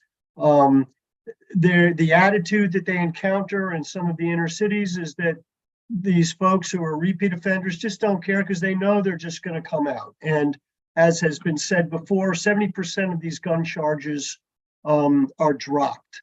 The attitudes against police officers have deteriorated certainly over the years, to the point where I know one police officer in a major city in Connecticut who essentially was instructed to not get involved when they see something going on, unless, you know, it was extremely serious, say, but like a couple of people having a brawl, just to stay out of it. And one thing that was interesting that he said was that in the past, when he would intervene in some of these situations, he had taken many guns off the street and wasn't able to do that. Last point, if I can try to get that in 30 seconds, is I think the governor's bill is mislabeled. It does not address gun violence. It simply encumbers those who are probably the most responsible people in the state when it comes to gun ownership, the legal gun owners. And one final point, in Connecticut, we have in excess of 118 deaths due to drunk driving, 295 total car fatalities, compared to about 188 deaths due to guns in 2019. Yet we do not encumber drivers the way that we encumber our legal gun owners in this state. It seems every year it's just more and more. Thank you, and I'll take any questions. Thank you very much. Comment or question from members of the committee? Comment or question? Seeing none, thank you for spending your day with us and providing us with your testimony. Kristen Daly. Kristen Daly. Jeffrey Moores. Wait, what's wrong with it? Uh-oh. Kristen Daly, are you there? Hi, I'm here. Hello. Sorry. Senator Winfield, Representative Strastrom, and distinguished members of the Judiciary Committee. My name is Mrs. Kristen Alicia Daly. I live in Bridgeport. I am a supporter of CT Against Gun Violence. I am testifying in support of the governor's bill, House Bill 667, in particular, the measures to require no exceptions, secure storage of firearms, make Connecticut's ban on ghost guns more enforceable, and invest in community violence intervention. Gun violence prevention matters to me as a wife and a mother of 2 children on the autism spectrum, as their safety is paramount to me and their father. Gun violence prevention is very important for the protection of innocent young lives, which are in constant danger in the inner cities. And as crimes are regularly now spilling over into the suburbs as well. Nowhere is proven to be exempt from these issues anymore. Among the other measures in HB 667 that I strongly support include the provisions to ban open carrying of firearms in public, to close loopholes in Connecticut's assault weapons ban. The visible presence of guns in public is often meant to intimidate others, and weapons intended for warfare have no place in the hands of civilians. By requiring secure firearms storage in homes only when certain other people are residents is not inclusive enough to prevent firearm theft, a significant source of guns used in crimes. It creates risks, as owners can't always know when someone is at risk of suicide or is prohibited from possessing firearms. Ghost guns represent an increasing threat to public safety. The law passed in 2019 needs to be made more enforceable while requiring all ghost guns to be registered regardless of when they were made. I would like to thank the Judiciary Committee for hearing my testimony. Thank you. Comment or question from members of the committee? Comment or question? If not, thank you very much for joining us and providing us with your testimony. Jeffrey Moores.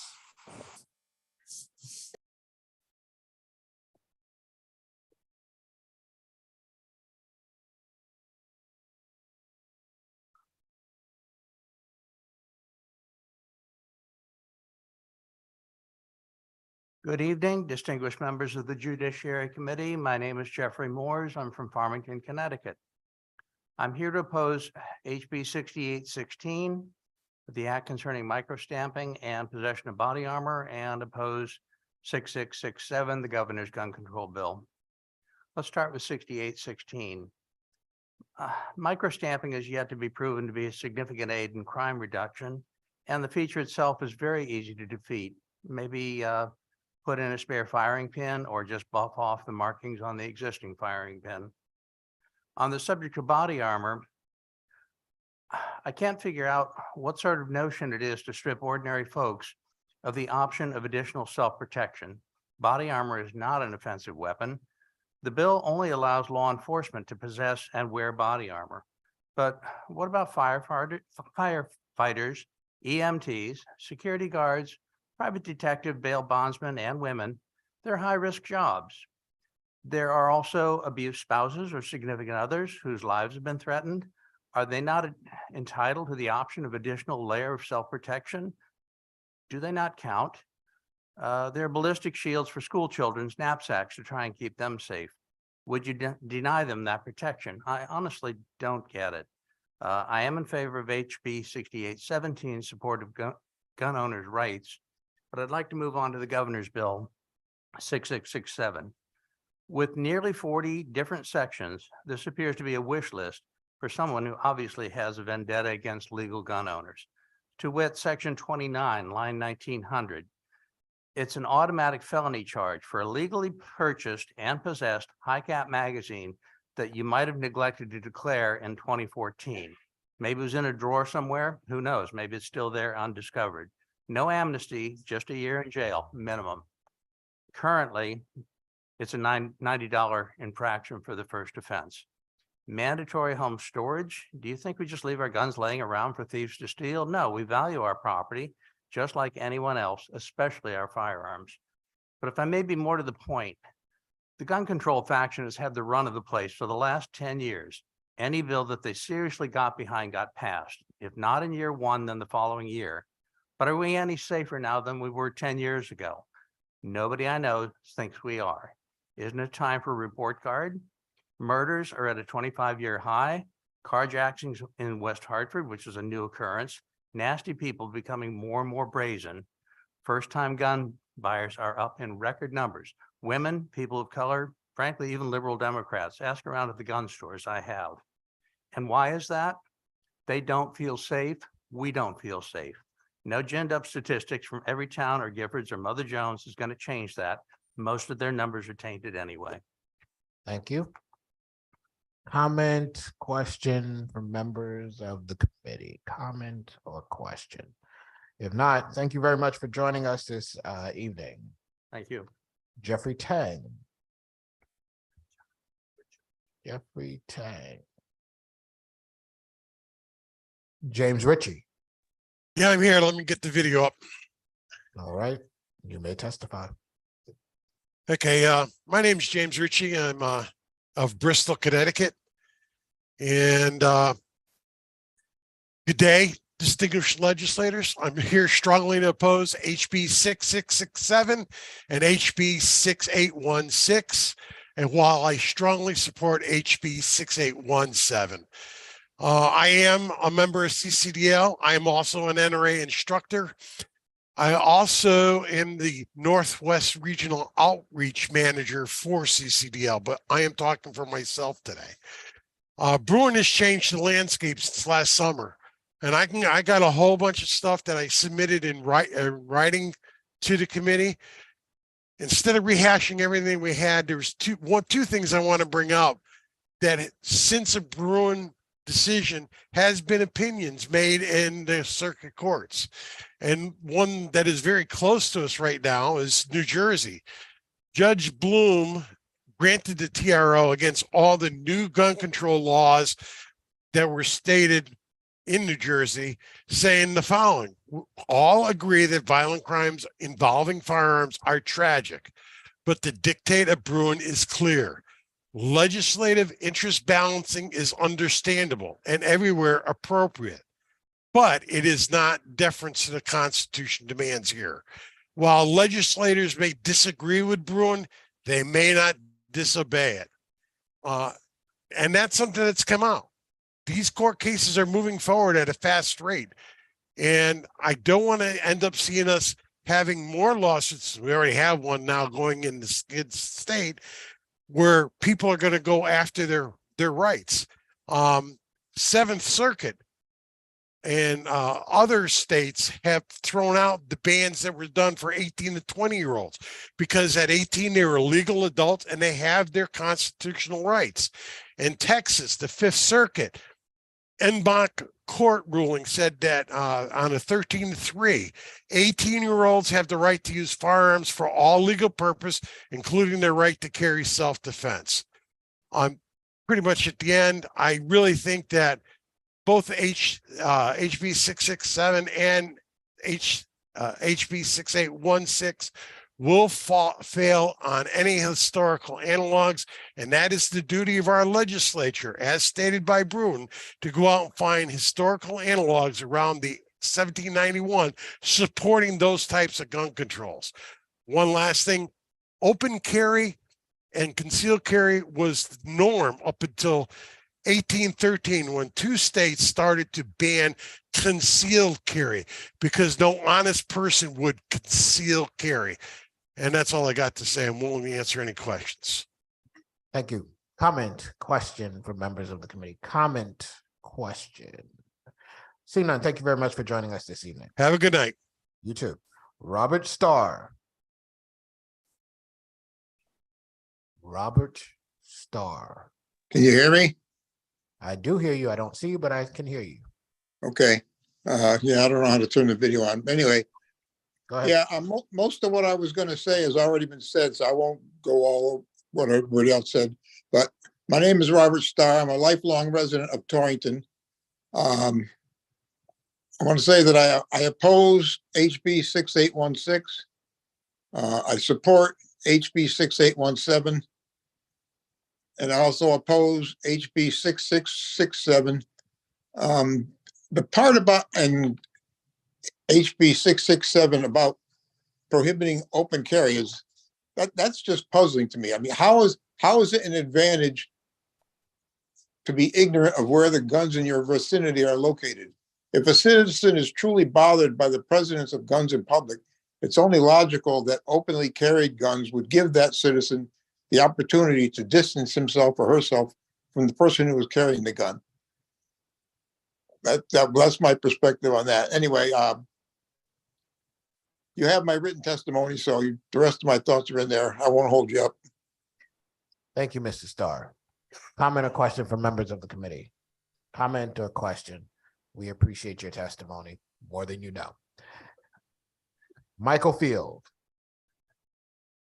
It's getting late, y'all. Michael Field. Walter Cupson.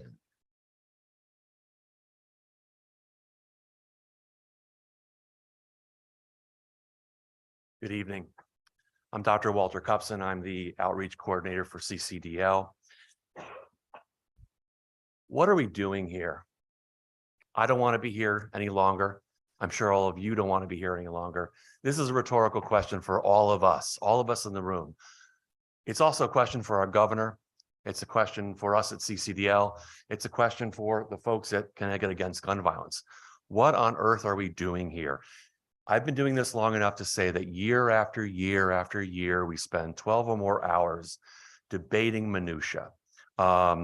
This year, it's the nuances of storage and whether or not, accountability of firearms being stolen, and micro stamping. My goodness, the minutia that's being discussed back and forth. And year after year, CCDL continues to do an even better job, I think. I have to point out to the esteemed members of this committee, the overwhelming majority by gun owners standing up for their rights, and the extraordinarily small minority of the folks who want these common sense gun proposals to go through. I would now say that since, as the previous speaker pointed out, the landscape after Bruin is dramatically different. I could go on for hours about how the governor's bill is flying in the face of the Bruin decision. What I will point out is that the statistics, by and large, to my knowledge, have not changed in terms of the number of people who die, and I'm not going to use the term, but die from guns. I finally heard a solution, sort of. I was both very happy and also a little amused and offended when I heard a presser a few weeks ago by several mayors who finally declared what we gun owners have been saying for a decade or longer, that 20% of the people cause 80% of the problem. We know who they are. There's your solution, or at least one of many solutions. We got to start somewhere, because coming here year after year, arguing about minutia is frankly getting old. And I would make some proposals. Let's knock this off. Okay, let's focus on the 2080 rule. Let's stop proposing these non-common sense things that we sit here and debate every year. Let's acknowledge that we have a firearms trafficking task force. Let's make sure it's funded. Let's let them do their job. And finally, let's ask for, as one of my other colleagues pointed out, for gun owners to be at the table. We are the gun subject matter experts. We are the gun safety subject matter experts. You won't find a more, by and large, a more responsible group, but we're not at the table. Like you planned it. I didn't. One advantage or disadvantage to coming at the end is everything's been said. Everything's been said. Representative Dubinsky. Thank you for coming in. I do have to take issue with one thing you said, which is that 20% of the people cause most of the problems. The testimony today has been that 0.06% of the people, which is approximately 50 people out of 137,000 residents, are the real problem. And none of them are legal gun owners. So, I certainly appreciate you coming in and philosophizing with us, as opposed to rattling off essentially the same testimony that 40 other people have done before you. But I certainly agree with you that whatever the law is, and the law should be, should take into account the views of all of the people, not just those who want to ban things. So thank you for coming in. Very much appreciate it. Thank you, Mr. Chairman. Thank you, Representative. Comment or question from other members of the committee? Comment or question? If not, thank you very much for Thank joining you. us. Have a very good evening. You too. Kasia Blomberg. Kasia Blomberg. Stephen Moon. What? Munz, I'm here. Can you hear me? Yes, Mr. Munz, I hear you. Okay, thank you. Thank you and good evening. My name's Stephen Munz and I live in the Hazardville section of Enfield. I speak to you today to voice my opposition to Governor's Bill 6667 and Ray's Bill 6816.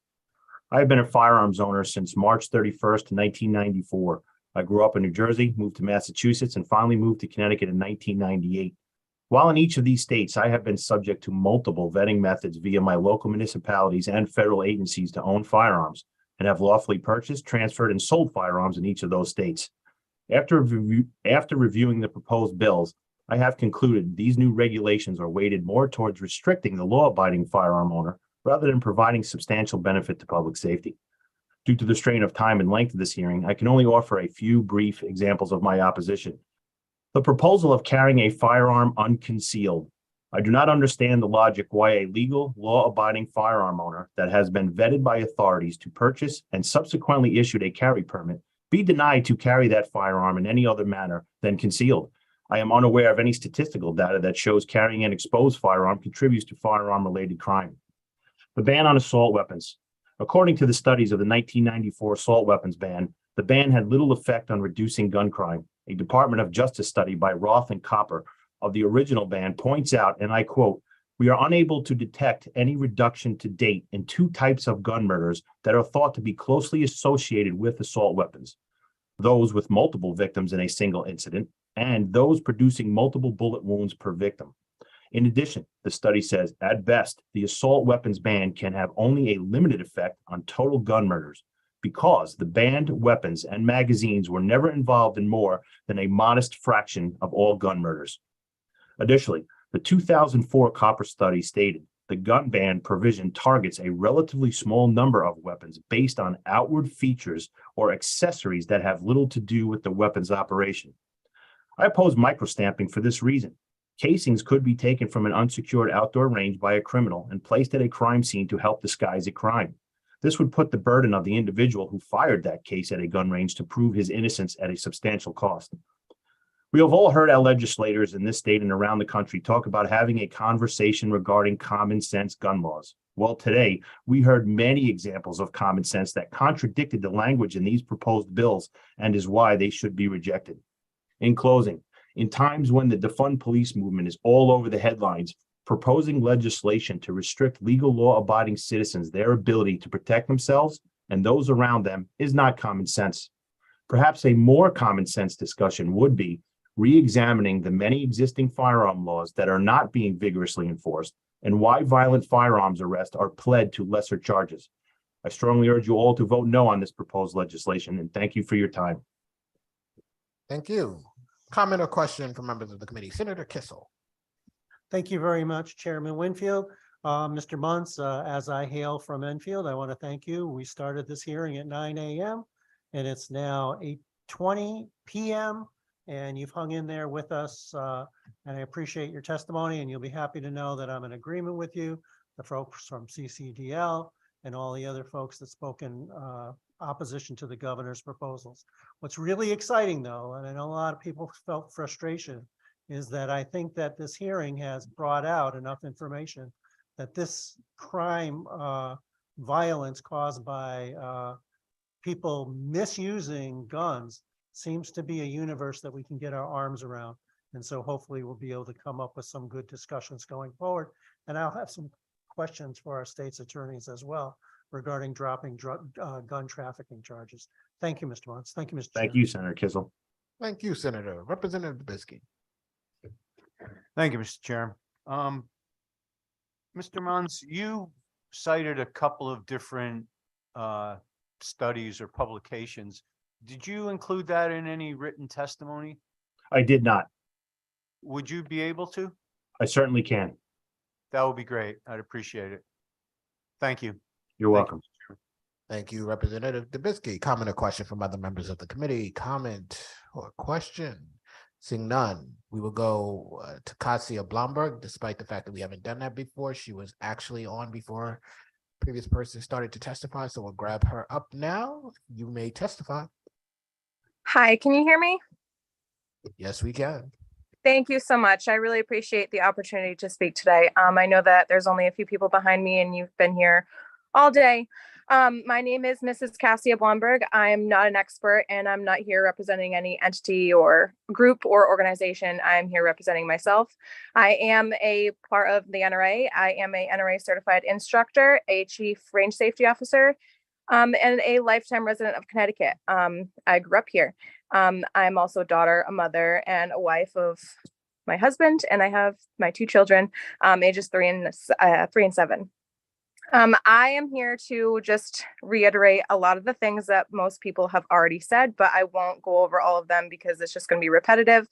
However, I do want to state that I do oppose Bill number 6667 and 6816, and I support the House Bill number 6817. Just to start really quick, I have to acknowledge that House Bill 6817 and its composition, I can't remember the last time that I was discussing and hearing so much about so many people in the gun community supporting a bill regarding firearms legislation, and such a wide range of people. And I just wanted to make sure that I commend everybody. And what a great thing to be able to do.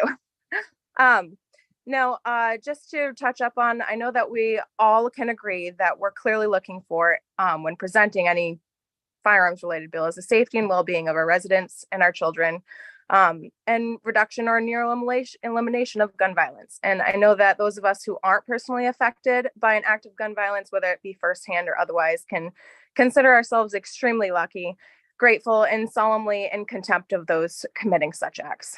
But I have to reiterate again that the vast majority of firearms owners, ammunition purchasers, and body armor purchasers are responsible individuals who these tools are lawful purposes. They use them for lawful purposes. And most importantly, the protection of ourselves and our children. I'm glad that we got to hear testimony from multiple people for many reasons, for lawful and without intent to harm or commit crimes while using these tools. Especially Mrs. Sullivan, who brought to attention, and I know that there was a little bit of discrepancies as to the wording and the use of purchasing a plate and putting it in a backpack. But as upon revision and talking to a couple people, it doesn't seem like that would be the case. It seems like it would be included in this. Another thing that I wanted to just point out is to touch on the disagreement that I have to raise the age of purchase to ammunition. As previously discussed in the testimony regarding hunters of that age and competition shooters, and it was just mentioned, I'd like to remind those who have testified and those listening to these testimonies about another group of people who use those firearms at those ages, and that's men and women who use their brain. And yeah. Your time has elapsed. Oh, okay. All right. I just wanted to, I'll just finish up by saying please think of me and everybody who has testified when you vote on these bills. Thank you. Thank you. Comment or question from members of the committee. Representative Howard. Thank you, Mr. Chairman. Thank you, ma'am, for being here. You are an NRA instructor. Do you do courses that are required for individuals who are seeking a pistol permit? Yes, I do. Specifically for pistol shooting safety. All right, thank you for that. So as you may have noticed, the bill that you're testifying in favor of 6817 eliminates some of the fees, and I've been somewhat focused on that today. If you care to share what you would charge for that class, or if more globally, what the average person charges for that class as a requirement by our statutes. So it really ranges. A lot of instructors will cater to their area, especially in areas that are in poverty or areas that they need to be charging more, especially when it comes to how much they're using, which type of materials they use, which kind of ear protection and eye protection that they give their students. But it can range anywhere from $120 to $200. And it will go up if anything changes that it needs to happen, especially if they go to places that they have to pay extra for their land usage or their range usage. I think. Yep, you certainly did. And thank you. I bring it up because as you well know, and we heard testimony earlier, it's about $230 that the state and the municipalities take for individuals applying. We also require that course. So it's somewhere around $400 right now. So I appreciate that, and I appreciate being here. Thank you. Thank you, Mr. Chairman. Yeah, thank you. Can I just mention that most gun owners that I encounter will begrudgingly but willingly pay an extra fee or wait a few more days, and just to verify that they are in fact a law-abiding gun owner, and only if that means that they get to keep their rights and that it's less likely to pose a risk to them or their children or their property. But that doesn't mean that it's fair. Thank you. Comment or question?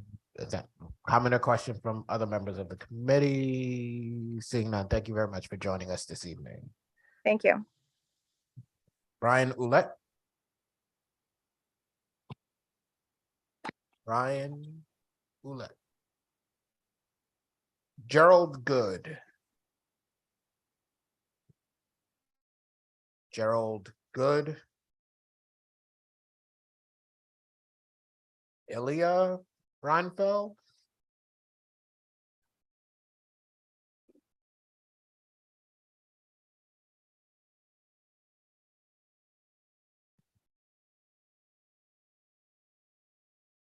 Good evening, senators and members of the committee.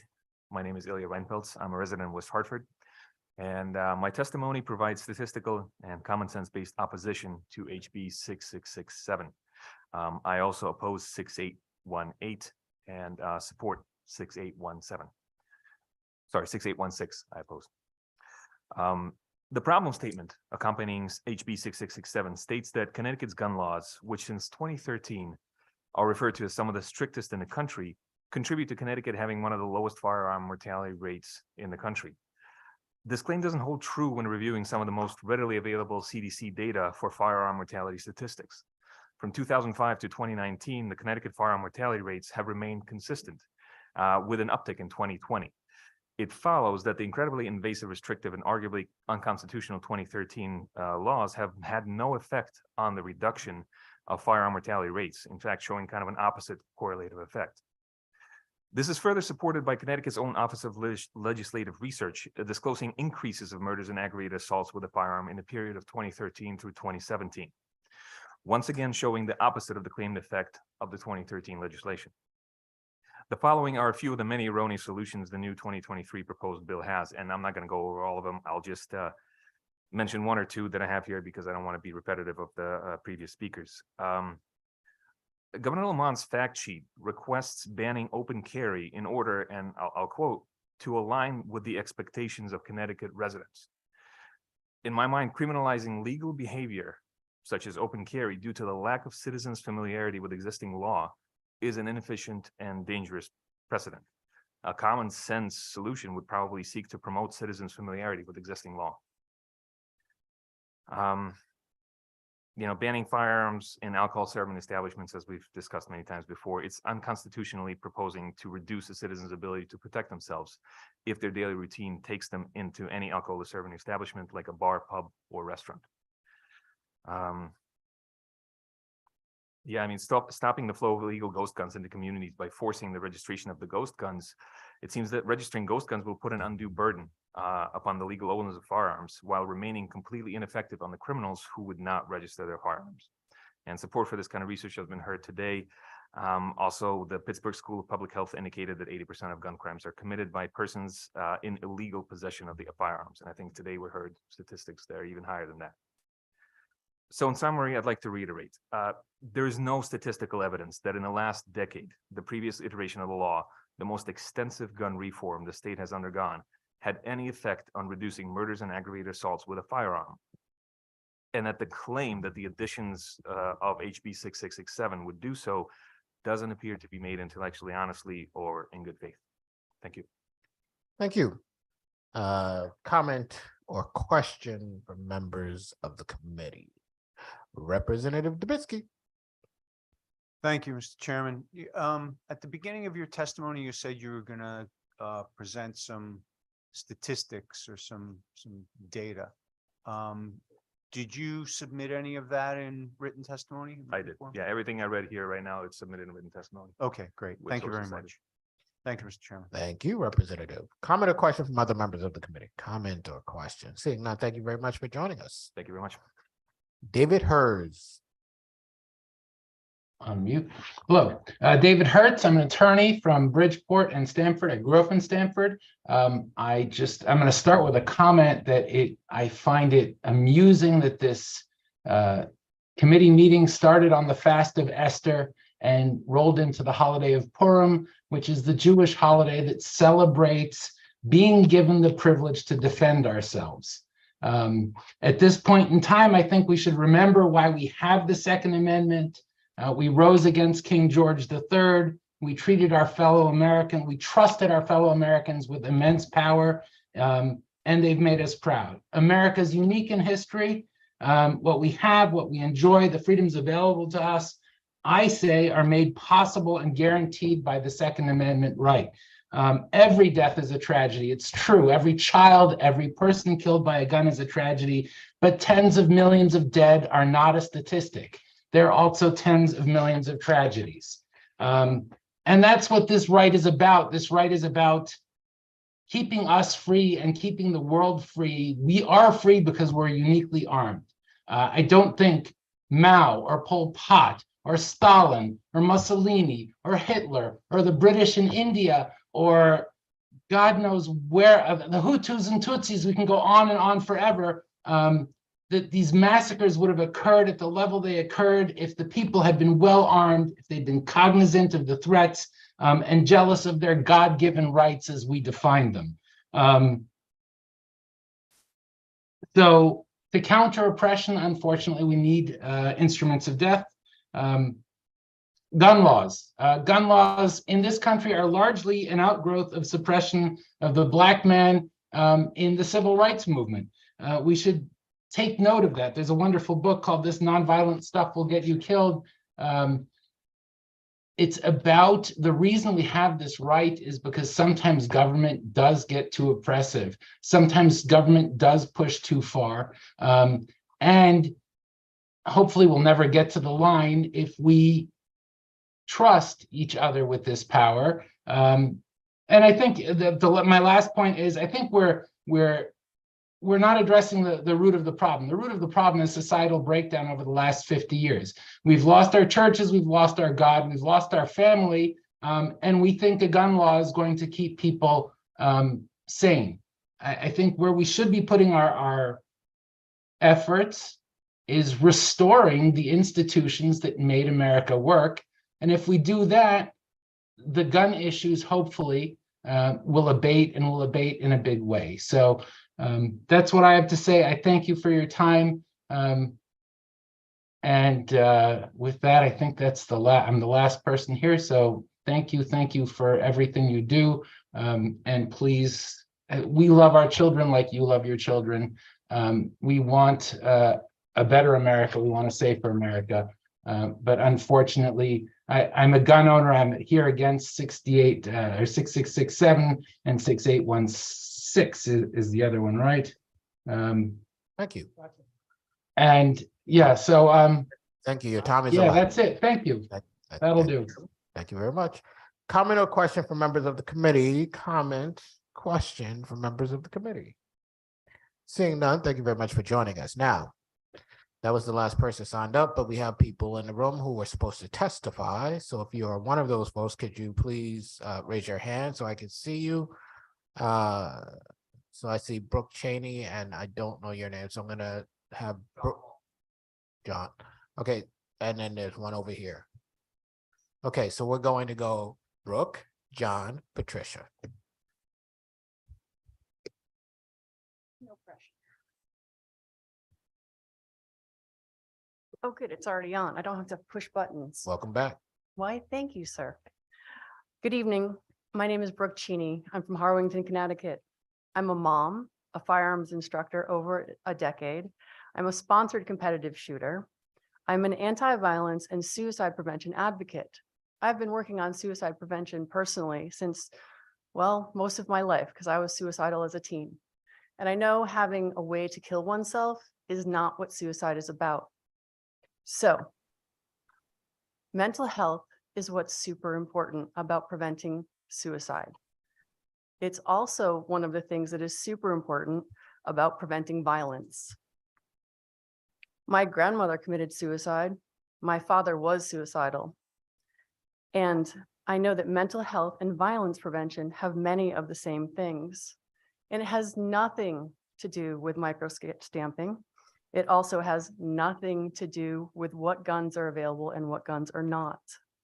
Violence is a verb and is often born out of frustration, just like the frustration that has been voiced since we've been here this evening, that what are we doing here again? In the past, we've had the conversation over and over and over again. Until we start talking about actual violence prevention versus what a thing on a thing is called and whether that makes it legal or not, we aren't going to get anywhere. Last year, we were here testifying. And the reality of it is, as long as you talk about gun violence, you're not going to get anywhere. The majority of violence occurs without a firearm. According to the FBI statistics, roughly 250,000 violent crimes are committed every single year. Now I know there's lies, damn lies in statistics, according to Mark Twain. So the reality of it is, out of those 250,000 violent crimes, less than a percentage of them have to do with firearms. So if we are here to truly prevent violence, we need to actually work on violence prevention programs, not defining the pieces and parts of a firearm. As an instructor for over a decade now, I have many of women who come to me. This is why I am here in support of 6817. There is nothing that is more comforting than for a woman who has trained with a firearm to be able to go for a walk in the woods or a state park, knowing that she is not there looking for violence. She is not there to look and to use her gun. She is there and wants to be safe from someone who decides they want to have violence on her. 10 years ago, we sat in these halls and debated so many things. We talked about mental health. We talked about school safety. And the reality of it is, laws do not mean compliance. We already have a boatload of laws. As a firearms instructor, I tell my students, I would love to be a gun owner who could say I was law abiding, but in actuality, it's very hard with all the rules that we have. Thank you, sir. Thank you. Comment or question from members of the committee? Comment or question? Representative Dubinsky. Thank you, Mr. Chairman. Thank you, Ms. Cheney, for coming in. In what capacity are you a violence prevention, what did you say, advocate? Yes, sir. Tell me about that. Well, unfortunately, as many of us were here in 10 years ago, my children were 5 and 6 years old when Sandy Hook occurred. And as a mom who couldn't stop crying for weeks at a time, I said, okay, how do I make myself stop crying? So it's like, okay, let's look into what actually prevents violence. And the thing that is most frustrating is that the FBI, the Department of Justice, the Department of Education has been doing the research on violence prevention for decades. So when I say I'm a violence prevention advocate, I mean, I look at what actually makes a difference. The things that make differences in our society are the things that build our society, the things that make people feel taken care of. Violence is generally born out of frustration. And when you look to the CDC for violence prevention, whether it's in the workplace, gang violence from the Department of Justice, or any of the violence prevention, it has little or nothing to do with laws, everything to do with making people feel felt, heard, understood, and taken care of. So when I say I'm a violence prevention advocate, is I come back here year after year in hopes that instead of talking about what part of a gun is legal or makes it illegal, we actually talk about prevention. Well, that, unfortunately, I think you're in the wrong place because that actually makes sense. Well, I very much appreciate your coming in and talking to us about it. And, you know, hopefully some of that common sense will catch on. Thank you for your time. Thank you, Mr. Chairman. Thank you. Comment or question from members of the committee? Comment or question? Seeing none, thank you very much. Now, before John, the question I asked was if you were signed up and in the room, but I have gone through the list and I don't think you were signed up. Yeah, but you weren't signed up to testify. So I'm going to go to Patricia, who was. We're gonna just because you're here, we will in the I recognize there are some people maybe out there who haven't testified in other ways. We will end the hearing after that. If you want to talk to me, I will stay behind and listen to you. Tricia. I have to, no. Good evening, members of the Judiciary Committee. I'm here to support House Bill 6817, gun owners' rights, oppose House Bill 6816, microstamping and body armor, and oppose 6667, an act addressing gun violence. The magnitude of the firearm restrictions in this bill is overwhelming and misguided. It's criminals we need to worry about, not gun owners. I oppose all of the following. Mandatory home business storage is a big problem for me. I'm a woman with more years behind me than ahead of me. This would create a health and safety issue for me in my response time to an intruder in my own home. In my career, I worked outside the normal 9 to 5 workday, often alone in a remotely located building. I did not wear a holster because it impeded my work. Knowing I could defend myself against a criminal in a timely manner was very critical to my safety. This is ill-thought proposal, severely restricts everyone's right to self-defense. Concealed carry only will not make people safer. Open carry could deter someone from committing a crime because that person must now worry about protecting themselves, not hurting others. Show your permit on request with no evidence of a crime. That's pure intimidation, a harbinger of totalitarian state where officials can demand you show your papers. We're better than that. Please concentrate your efforts on criminals, hold them accountable, especially repeat offenders. We would all be safer if you chose that path. Prohibiting firearms where alcohol is served is a reach way too far. It includes restaurants with outdoor dining, some food truck events, any establishment with licenses for on-premise alcohol consumption. To add insult to injury, I do not consume alcohol. Please refer to the link on my printed copy and the addendum to this testimony. In Ms. Hupp's words, bad things do happen. Perhaps then you will understand why it is so important to keep options open for self-defense. Gun-free zones do not work. The death of her parents and others would have been avoided, but for the result of a very bad law. One handgun a month will destroy small gun shops that cater to collectors and historians. Others will suffer serious losses that will threaten the viability of their business. The state will lose taxes, but most importantly, this will not prevent crime. Criminals circumvent the law. No one under 21 can buy a firearm. Seriously? Our 18 to 21-year-olds. Thank you for hearing my testimony. Thank you very much for joining us. Comment or question for members of the committee, Representative Dubitsky. Thank you, Mr. Chairman. Why do you oppose banning guns for 18 to 21-year-olds? Because they keep our country safe. When they're in the military, they work and pay taxes, and it's totally illogical. Okay. Now, you had mentioned that you carried a gun at one point because you were concerned about being attacked. Now, was that at work or? At work.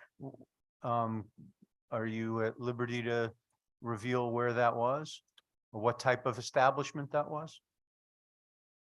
It was in the Piper Brook section of West Hartford, if you know where that is. It's I'm from the other end of the world. yes, it is. It's a very remote area.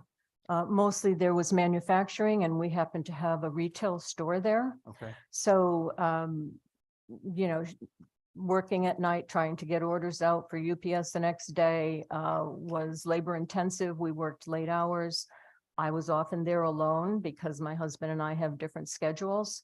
I couldn't really be climbing shelves to get merchandise down and box them up and have a holster on my hip. Gotcha. So it was very inconvenient to put that to work that way. I see that happening to a lot of other people in business too. Not everybody works at downtown Hartford in a big insurance company or something. You know, there are small business people that are trying to make a living too. Okay. Well, I very much appreciate your coming in and giving your testimony. Did you submit any written testimony?